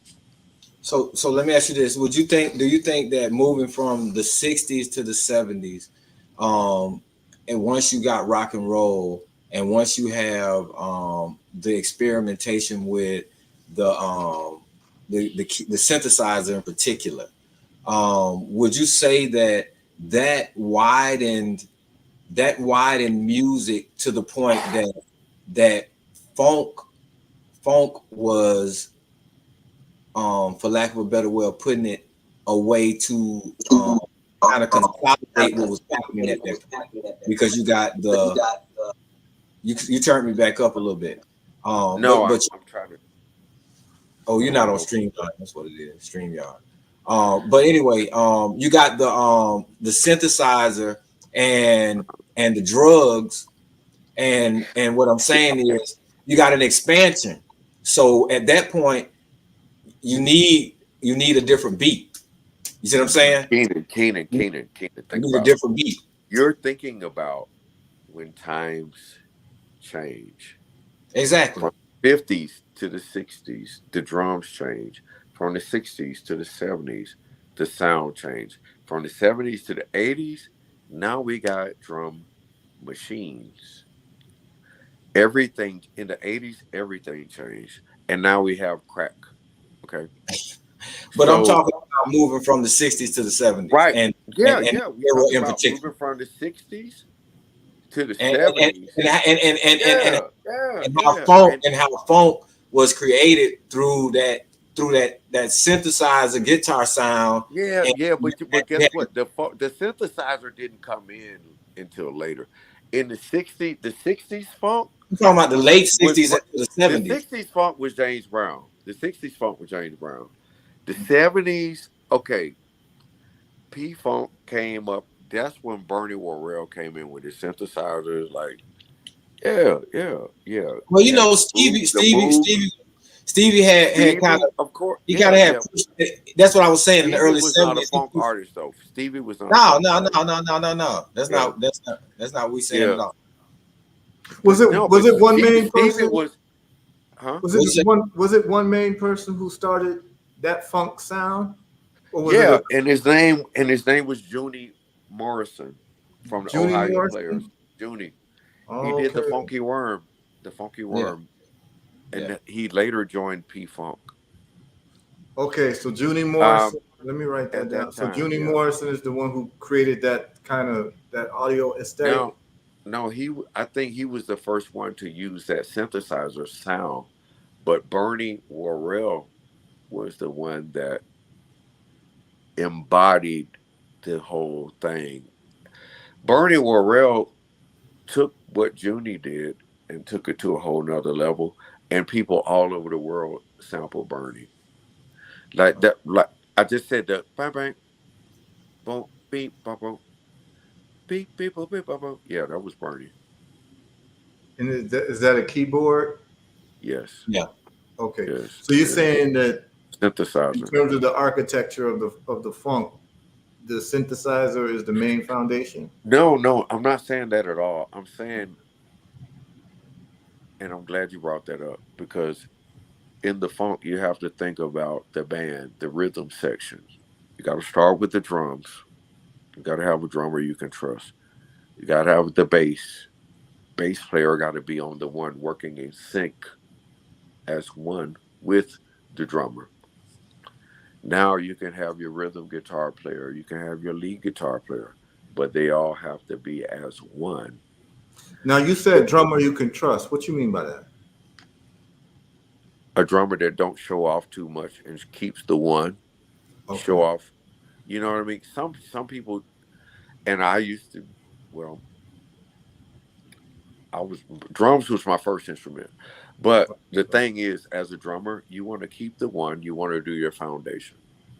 You can show off later. Don't start off showing off. Give me what I need first. Okay. As a Because you're drummer. saying that the whole aesthetic is about minimalism and what you don't play. That's Because sometimes less is more. Yeah, right. less is more. Okay. Yeah, you come in, you hold the beat down. It's like an 8 and 16. Baba dooba dooba dooba, or whatever. Just give me that 1 and 2 and 3 and 4. That's what I really need. You can show off later, Mhm. but I totally get it. But okay, back to your question. Okay, we got the drums. Now we got the bass on top of that, who has to follow the drums very closely. You got the rhythm guitars, keyboards, and we're talking about Bernie Worrell. So you want your keyboard player to be the smartest one in the band because he can play everything that nobody's playing. I Okay. see what y'all playing. Now I can add to that or give you the strings or the organ. Um, yeah, yeah, yeah. That's what they call a rhythm section. And now we can add horns if you like. We can have a saxophone and a trumpet like Prince would do, or we could have two saxes, a trombone, two trump. Like it depends on how much money you have. But I remember when Stevie Wonder came in, and when the synthesizer first came in, all the horn players got fired because it's like, bitch, we can play the horns on a keyboard now. You fired. Hmm. Yeah, yeah, yeah. It's kind of sad. It was kind of sad. And yeah, yeah, it was same thing with disco. When disco came in, they had the synthesizer. All the horn players got fired, man. A lot of them. Not all of them, but a lot of them did. Yeah, Michael Jackson didn't use horn players.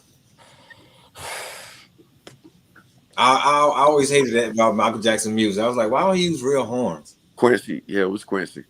Yeah, and it's funny because Quincy was a trumpet player.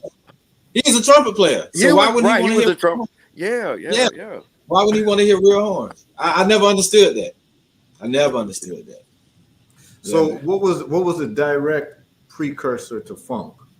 Was it blues? Was it rock I would say, music? I would say, I would say doo-wop, Doo-wop. doo-wop. There was a little Doo-wop. thing like let's talk about the 50s. No, hold on. After What that, was the going on doo-wop before and Junie the came out with his 60s. track? What was going on before Junie came out with his track? Well, shit, I wasn't even born yet. I'm just going off to what I Stop. learned. I wasn't. I wasn't even alive back then. But but no. But I studied my history though. Like, and the thing was, I grew up in the '80s. I'm an '80s baby, so I remember bands like Cameo, Lakeside, Ohio Players. Um, they had a song talking about it's like candy. Come to find out, they opened for George Clinton years ago. I didn't even know where Cameo came from. There was a New York band, Yeah, and let's talk about funk bands from New York. Let's talk about Cool and the Gang. Cool and the Gang. They were a New York band. Yeah, New York bands were nice with their horns, and then the Baltimore bands they ain't care nothing about all that because they like bitch. We got horns too, you know. But I think Ohio was the most plentiful of funk bands because they had Lakeside, they had Slave, they had Bootsy Collins, they had Roger Troutman, all of these Ohio bands.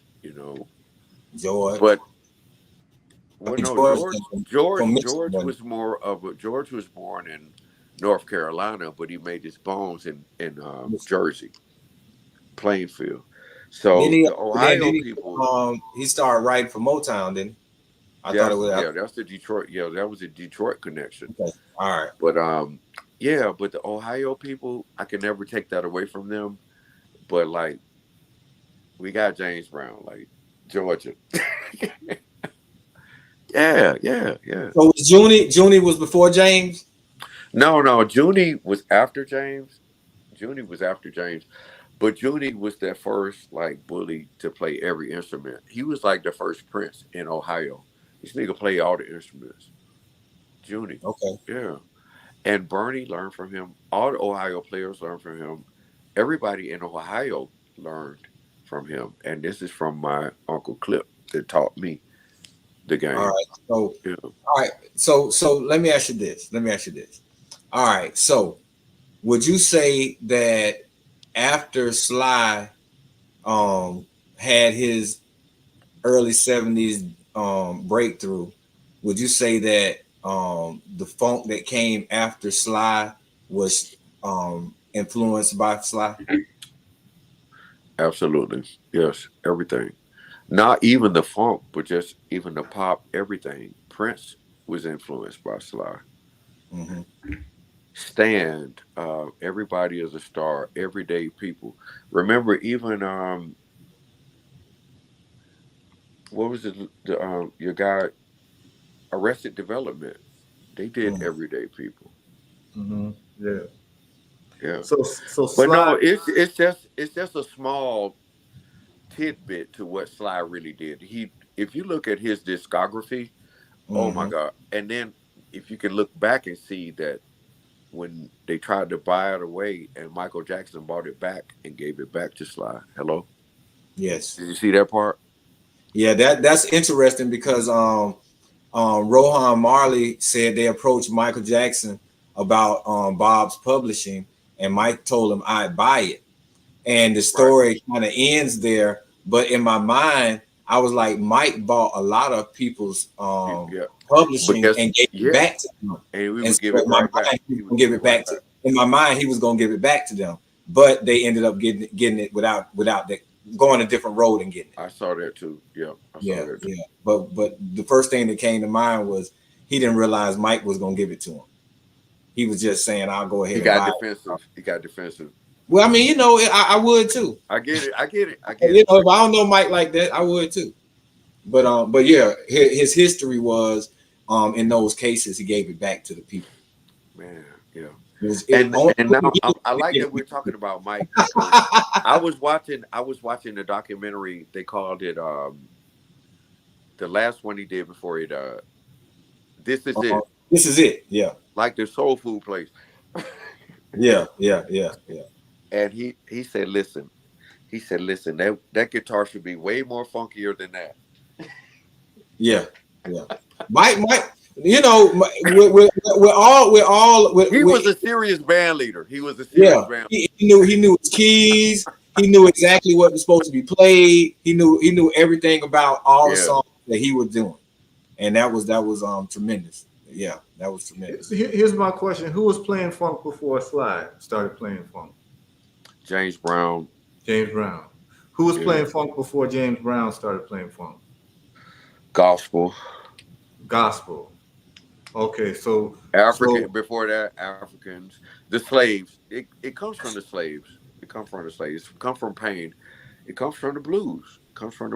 But it was just a way of like. I think when the blues players started driving Cadillacs, they said, "Well, shit, let's do some different shit." But no, I think the drugs took a part too because as a musician, you was taught what your parents taught you or the last generation taught you. But there was a generation that said, no, we're going to do it our way. And because it would be boom, bop, bop, bop, boom, bop, bop, boom, bop. And let's go back. We're going to talk about James Brown. Because back, boom, bop, bop, boom, bop, boom, bop, bop, boom, bop. The music back then, it was boom, bop, bop, boom, bop. Mm-hmm. James Brown was the first producer to come in and say, boom, chicka chicka boom, boom, okay, chicka chicka boom, chicka chicka boom. So he was the first person to start doing it that way. Like, yeah, you can go back and Google it. James Brown changed the beat of music. Before that, everything was okay. And James came in, he was like, Papa's got a brand new band. Boom, bah, chicka chicka boom, bah, boom. And that's a canvas that you can lay so much funk on top of, and that's what happened. Got it. Okay, so that was the evolution to say, okay, this is now funk music, right? Because I was going to ask you another question, Mike, and the answer might be James Brown. So here's my question: but someone could ask me this question too about reggae and say, if this person was never born, there's a high chance that reggae would never exist, right? I'm talking about the sound of reggae, not the lyrics and all that. And the answer to that for reggae is a guy named Don Drummond. So Don Drummond was a trombonist, and he was a genius, a young man. They all went to this particular school, which is called Alpha Boys Training School, for a lot of abandoned kids, and they learned to be musicians, and he turned out to be a genius.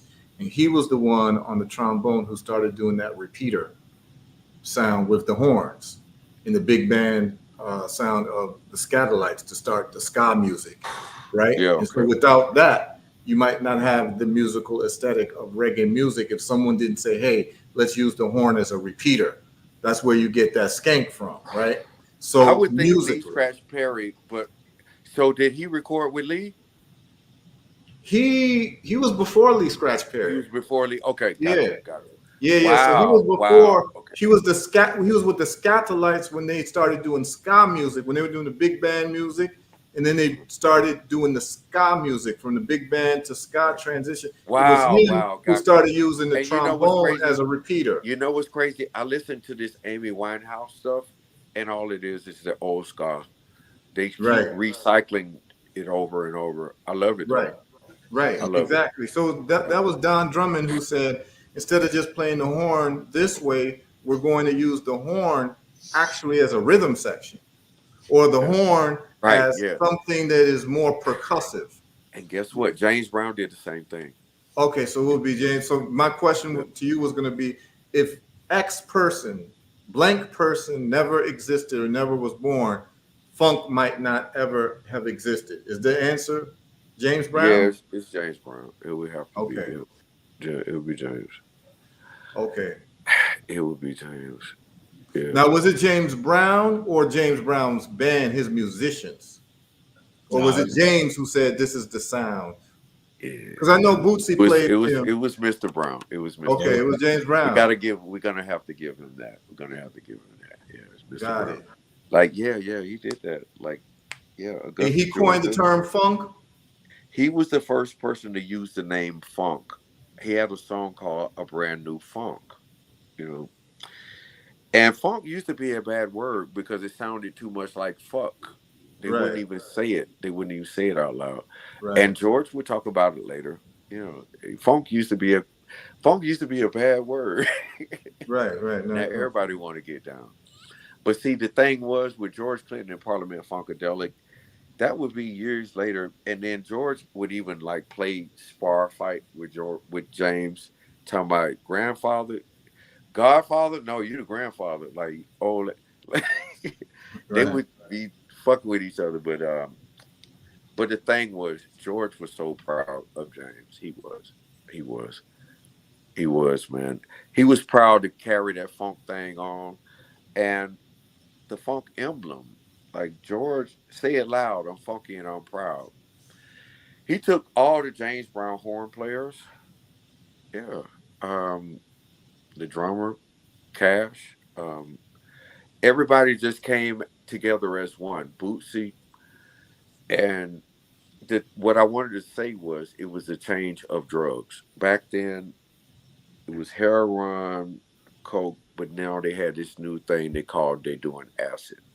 Kind of changed Right. everything. Hello? Kind Yeah, of we changed just everything.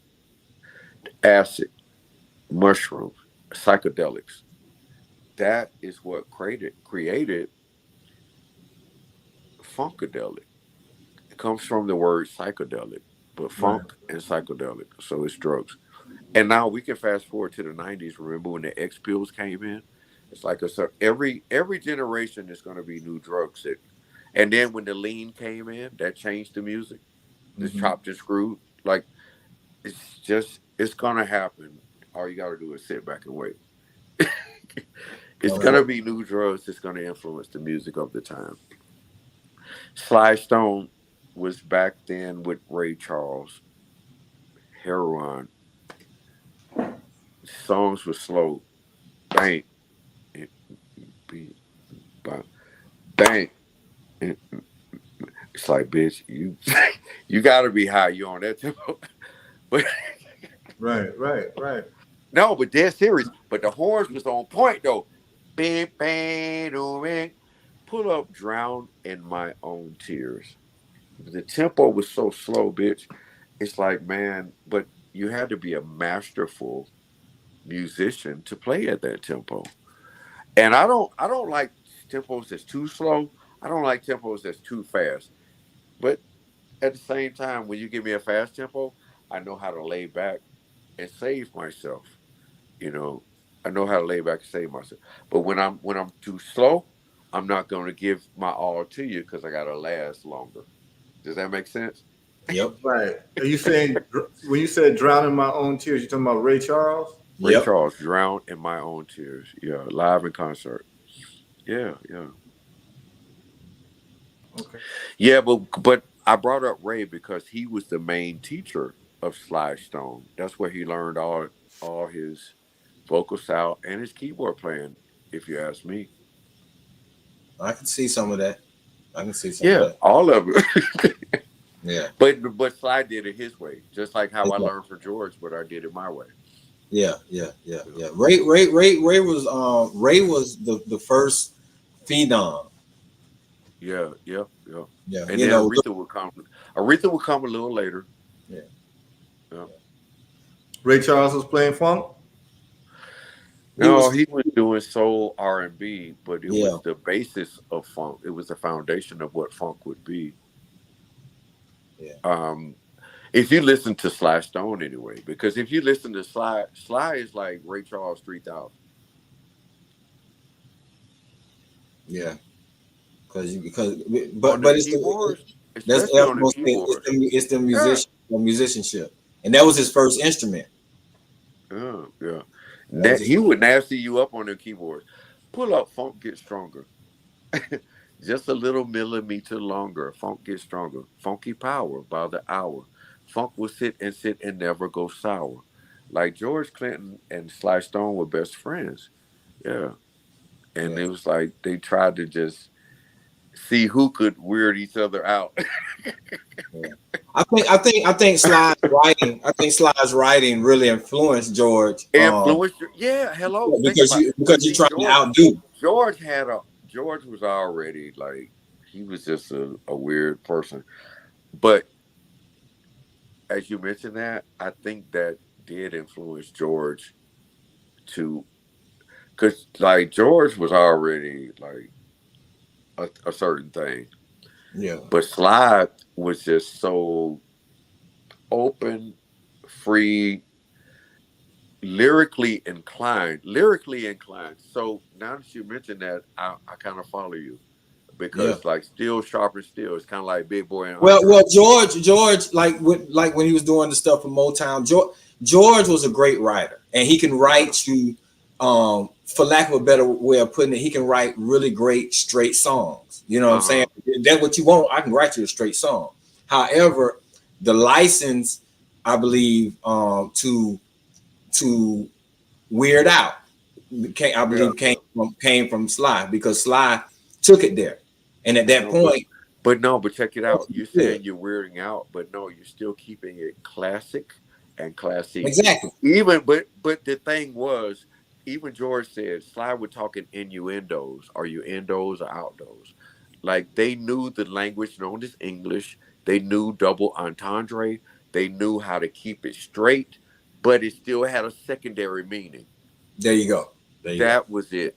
And That that's what I think that's why they fuck with each other, kind of like me and Rico. Like we love stuff that means more than one thing, you know. Yeah, yeah, yeah. okay. Double entendre. A I got a double, question. I got a question for you, Mike. yeah. An alien comes from outer space Or Mexico. and says to you, I want you to give me one example, your best example Uh-huh. of funk music. Okay. You What know would what I will you pull up? listen to? I will pull up Cold Sweat, James Brown. But I Cold. will pull up the live version. Okay. Yeah, but see, do you remember when they had like when Martin Luther King was assassinated and they was about to have a riot in Boston? James Brown put on a concert to save the city from having a riot. And they did a version of Cold Sweat that night that saved the city of Boston.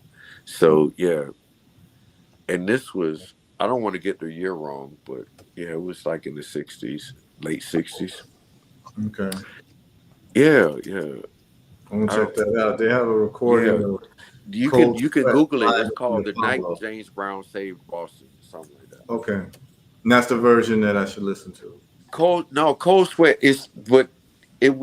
We were just talking about that. It's because the music had a change, and we talked about Papa had a brand new bag, but Cold Sweat was right in there too, and the beat was like boom, bat, boom, bat, boom, bat, boom, bat, boom, bat.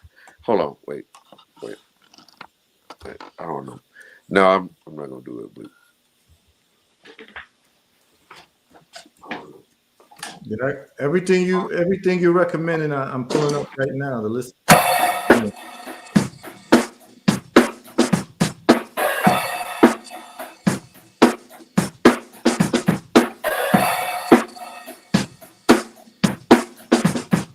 Mike.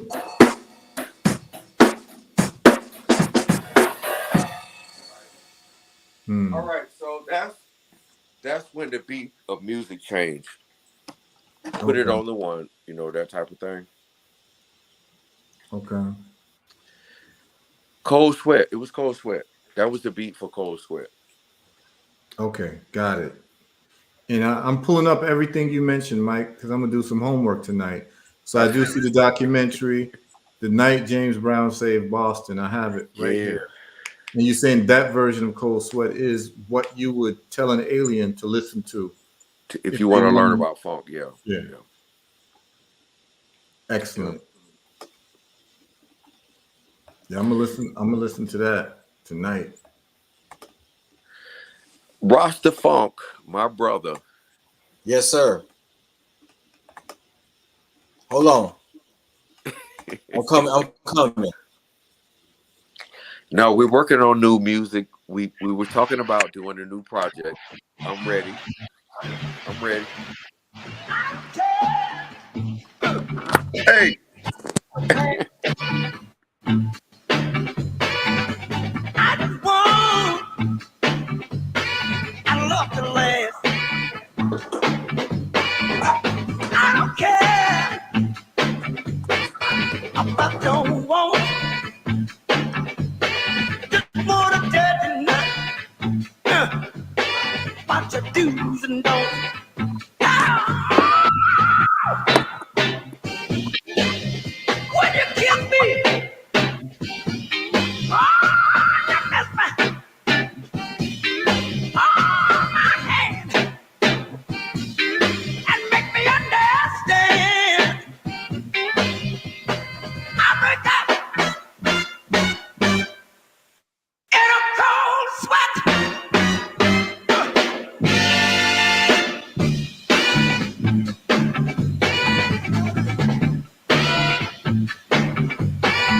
Let's get a drummer song. All right? Get a drummer song. Get a drummer song.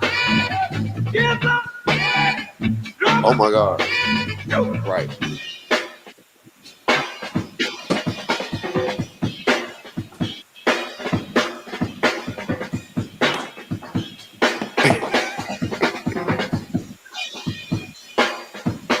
Have him out.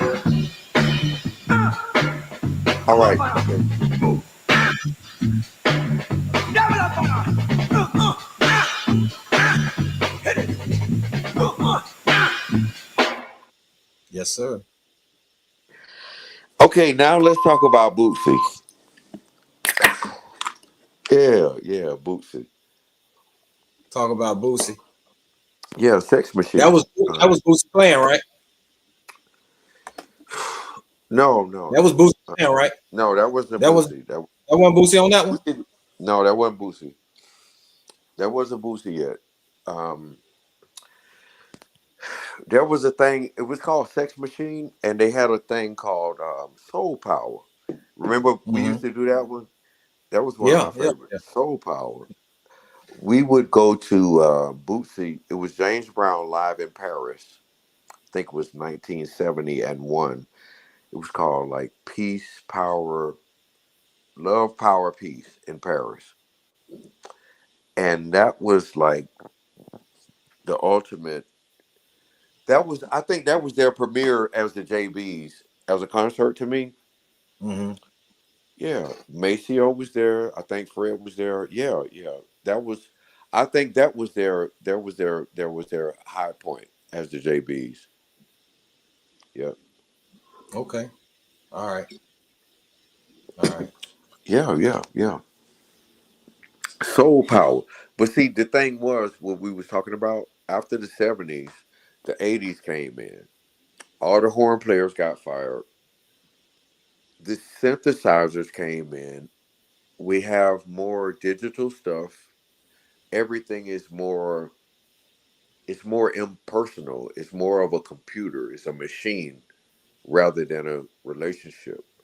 Mm-hmm. And the bands, well, let's talk about Cameo. They had 13 people. It went down to three people. Tony. They had like 10 people. It went down to three. When the money came in, the people, the bands went down. It's three people in the band. Think about it. The Commodores, they went down to like three, four people. Like, who's really getting paid? You know, the 80s, the 80s changed things. And that's when we had Parliament Funkadelic. And that's when George Clinton had his own deal because the bands was tied up in legal obligations. And George, now we got to do George Clinton live in concert. And he had one song. He said, "Bow wow wow, yippee yo, yippee yay," and he had a number one song all over. And so, you know what I mean? Like George Clinton was like the first Outcast because Outcast had number one songs all over the world. George did it first. Um, CeeLo would do it. George was the first one to have multiple deals with multiple record companies for the same people. But yeah, yeah. George is Black history. Yeah, we're gonna So do a show we're gonna do a show where we do a deep dive on George as well. yeah. Yeah, man. But the funny thing is, he was best friends with Sly Stone, is who we're Exactly. talking about tonight. So you know they kind of bounce things off of each other, Yeah.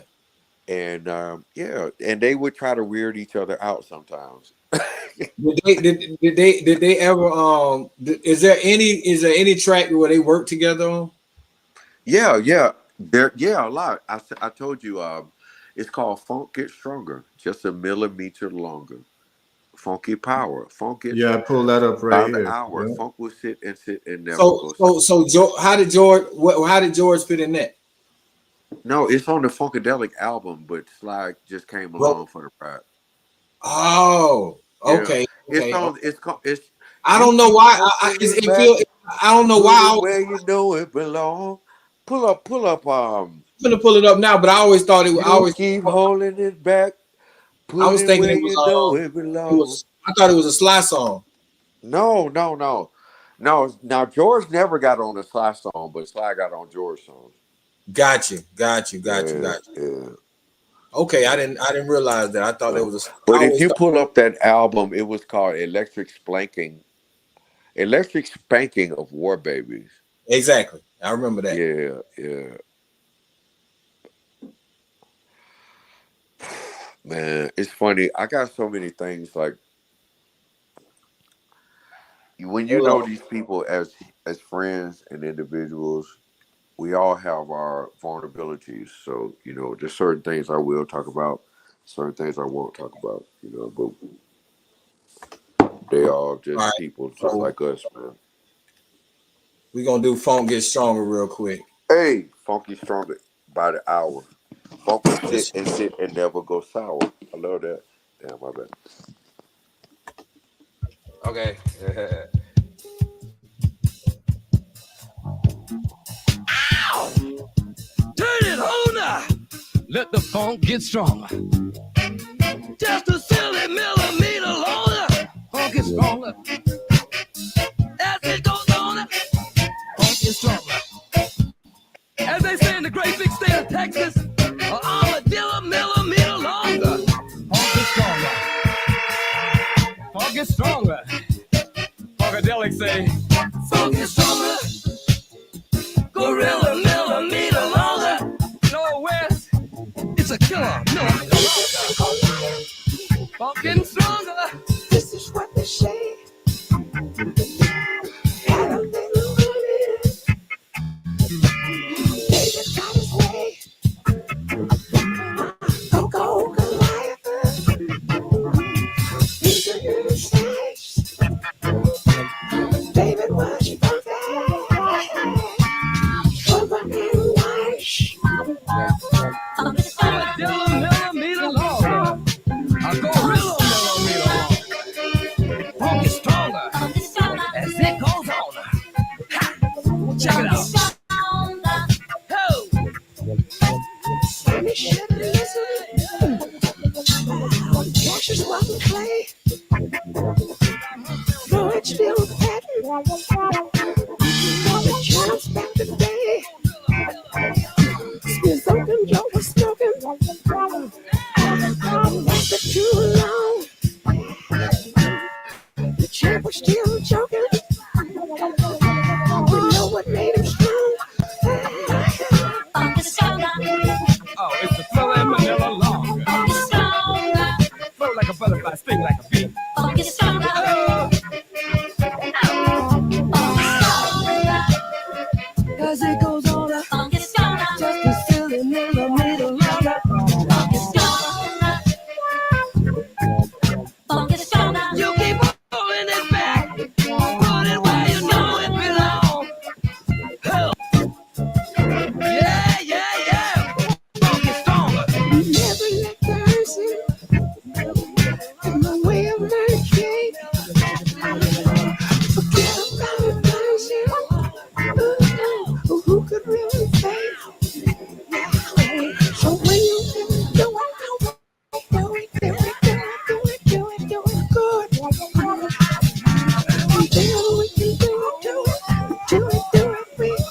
sure would.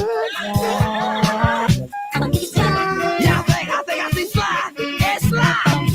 Hey, Slim. Hey, Slim. Everything I do from now on is gonna be funky. Everything I do from now on gonna be funky. Everything I do from now on is gonna be funky. Everything I do from now on gonna be everything I do from now on is gonna be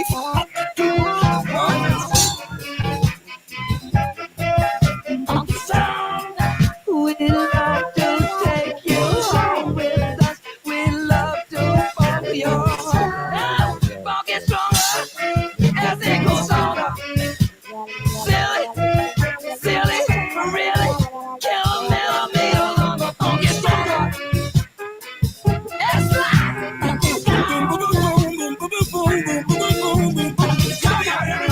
Wow.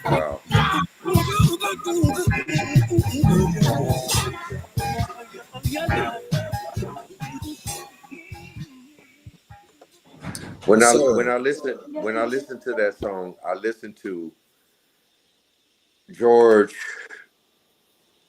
extending the olive branch, or just George turning Sly up, because this was at a time when Sly was on her down, and George brought him Exactly. in. Yeah, Exactly. yeah, yeah, What yeah. what what well, so all right, to bring it all home, we focused on Sly, in my mind, and in the way I see it. Sly to me is the funkiest of them all. Only because he didn't because when you listen to his music, what you hear is so much more than funk. But Yeah. it was the funk that drove all of what he was doing. Now, with that said, we talked about James Brown, which it would be no funk without James Brown. And the thing about James Brown was, it's the repetitiveness of what you're doing, which gives you the platform for James to be as funky as he want to be. So, like you say, you don't need everybody doing solos. You need everybody in the pocket, giving you that push and that pull in the rhythm. And Right. so what we just heard with George, with Funk Get Stronger, which was George's thing as well, was that push and that pull. Everybody got to be in that pocket. It was almost like we went full circle, but Yeah. that's what made Sly so great, was because he had the push and pull in But there. no, listen, He expanded it all. if you really listen to it, it's the same thing that Ray Charles would do. If you pull up "Spirit in the Dark," it's just, Mhm. if you can pull up, hey Rue, can you pull up "Spirit in the Well, I'm Dark"? the one pulling it up, but go ahead and finish. Go ahead and finish. No. This is so relevant, so relevant. All right, I'm gonna If pull you up can pull Spirit in up the Dark. "Spirit in the Dark," All right, Aretha Franklin live at the Fillmore. okay. That one thing, because Ray Charles was live on the electric piano, and that is so. When you hear this, it is so Sly Stone, and you will see where he got it from, and you will see the person he got it from, who got it from the person he got it from. Gotcha. This is our history. Yeah. No. This is yeah. So, Aretha Franklin live at the Fillmore. Ray Charles was on the electric piano, and the song was "Spirit in the Dark." Let's see if we can find that. No. I'm gonna move. Go ahead, move now. Spirit in the dark. Yeah, don't do that.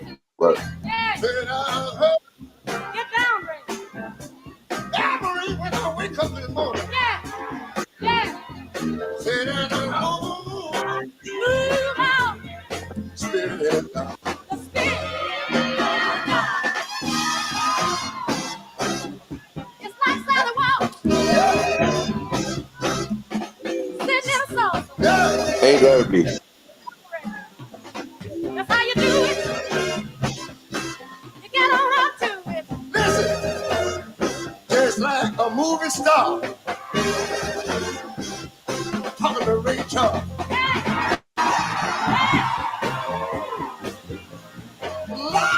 I'm gonna move. Said I'm gonna move Do you want us to stay right there? every now and then. Stay right there. Stay right there. I'm gonna move. Come on, Ray.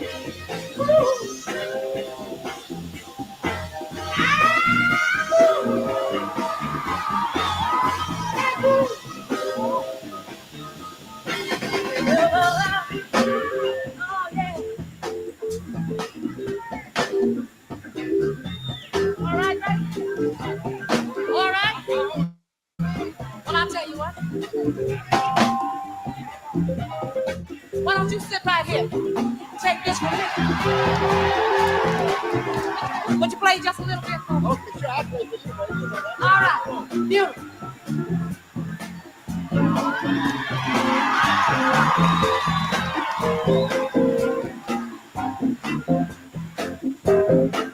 Work it on out.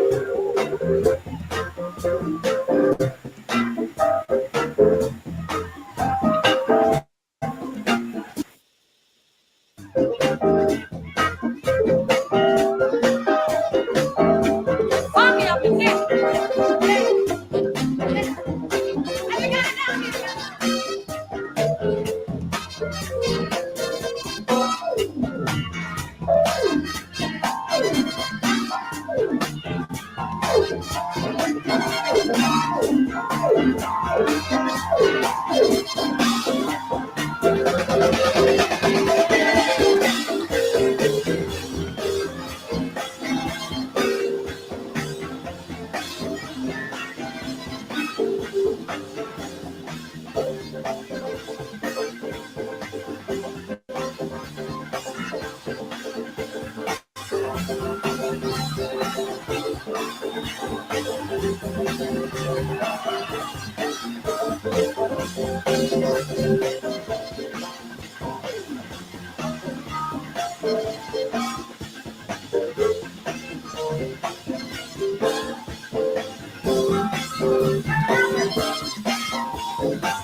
Can you feel it?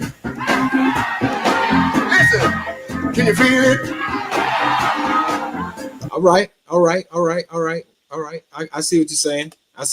That was definitely an influence. That was definitely Sly. I understand exactly what you're saying now. I Hello, got you. hello. Yeah, we back. Yeah. We back. I got you though. That makes perfect sense. That makes perfect sense. Before we wind down, I'm my brother John Eyewitness has been here the whole time supporting, and I'm gonna play There's a Riot Going On, because the brother Wow, says I that love that one. he say that's Hey, his favorite. can we now listen? Can we play Just Like a Baby too? Look now. We No, let's it's start too. with this one. We'll play it. I mean, why not? Just You like here? a baby. That's the only one. That's the only thing I We want. Just like we a here. baby. We here. Yeah, it's called Just Like a Baby. It's from the same album. I got you. I Yeah, got you. yeah, yeah, yeah. We're gonna go. Very There's a important. riot going on. Yeah. Wow. Yeah. But yeah, and he was a Pisces, just like Rico. He's a Pisces. You're Virgo, just like Michael Jackson. Stuck up ass bitch. Right.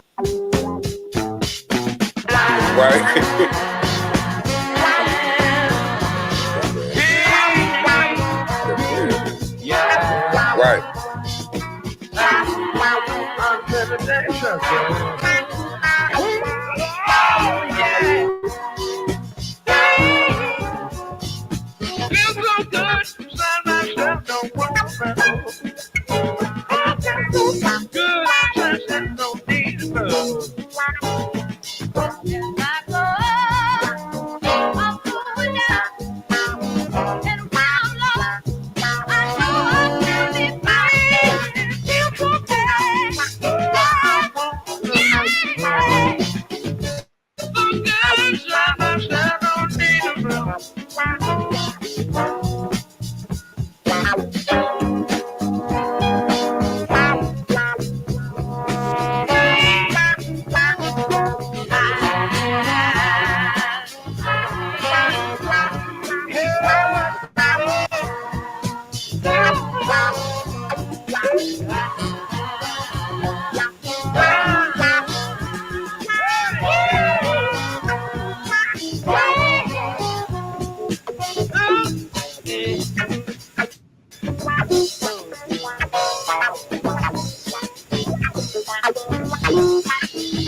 Just like a baby.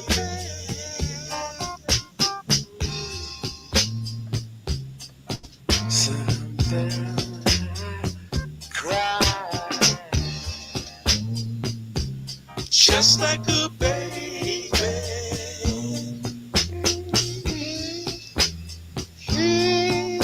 I can feel it inside.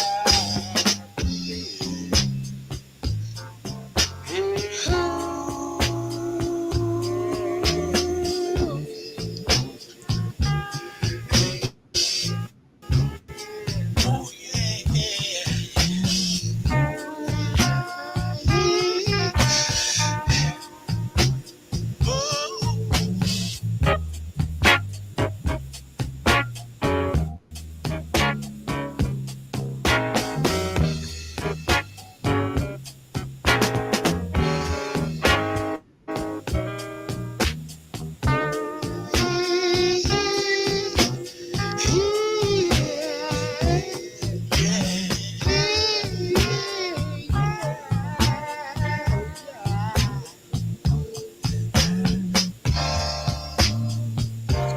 just like a baby.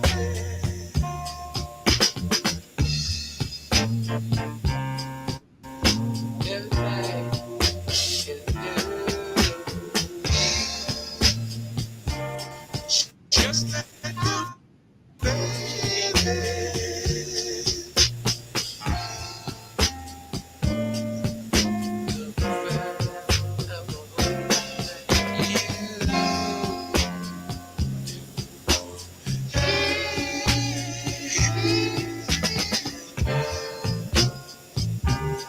Just like a baby.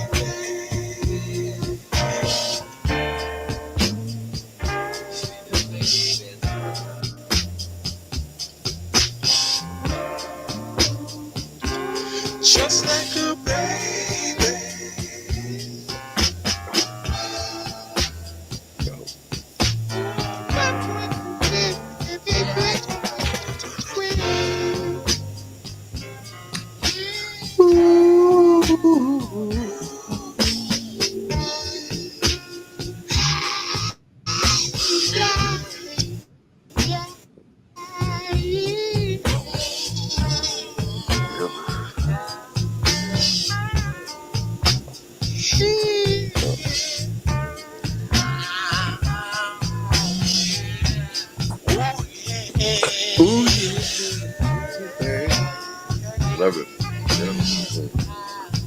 Song.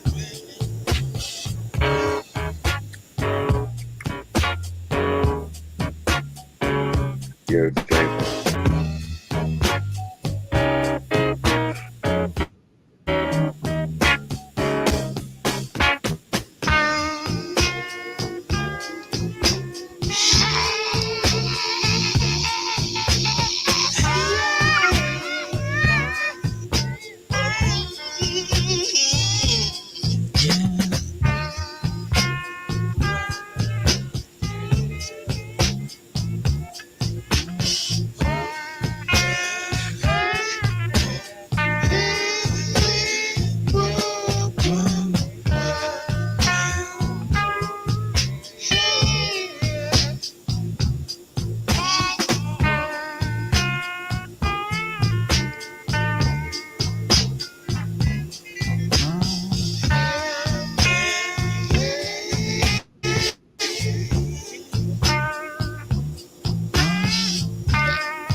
Yes, sir. Yes, sir. Yep.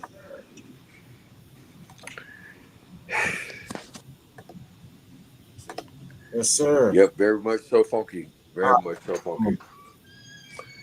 So we was talking yes, about sir. like the Ray Charles influence on Sly Stone. It comes through right there. Yep.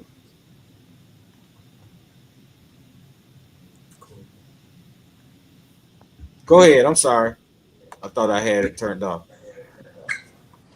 No. I was gonna say, Talk about brothers, I the gotta run. I gotta run. So it's good talking to y'all, brothers, man. Hey Root. all Hey right. Root. Hey Thanks, Root. brother. But, Much love, brother. Much yeah, love. man. Yes, sir. Okay, so you were talking about the influence of Ray Charles. Yeah, yeah. If you listen to what we just heard, yeah, that was Ray Charles all day. Okay. Yeah. Okay. I ain't mad at that. I ain't mad at that. I ain't mad at that at all. I ain't mad at that at all. So with that said, tonight we talked about Sly Stone, and this was our first installment of the Funk Inspector. We're going to make this a regular thing, so probably once a week, or either I'll surprise you. It'll either be the Friday, the Saturday, or the Sunday show. We're going to do a Funk Inspector, bringing a guest. We'll bring back Mike P. We'll bring back some other volunteers we know, and we're just going to keep it going. We appreciate everybody who tuned in this evening. We are always going to be very deep when we talk about this funk. We're going to cover it all. Yeah. There's no one funketeer. Tonight we talk about who I thought was the greatest, because turn that down a little bit, man. But we're talking about the greatest because he expanded funk the most.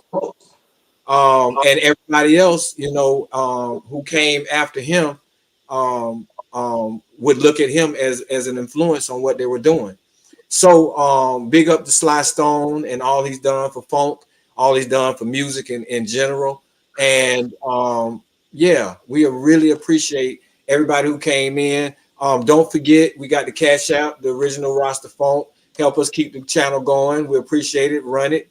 And every Friday from 8 until, every Saturday from 8 until, every Sunday from 8 until, we're going to be here having some nice discussions.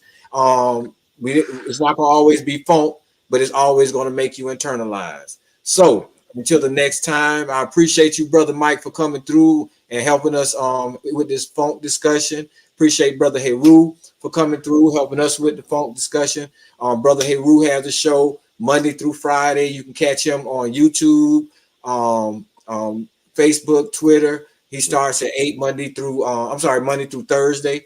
And then my show is on Facebook, YouTube, and Twitter on Friday, Saturday, and Sunday at 8 p.m. So check us out if you're not doing nothing. And we really appreciate everybody. And we'll see you tomorrow night at 8 p.m. with another Internalize. Peace, everybody.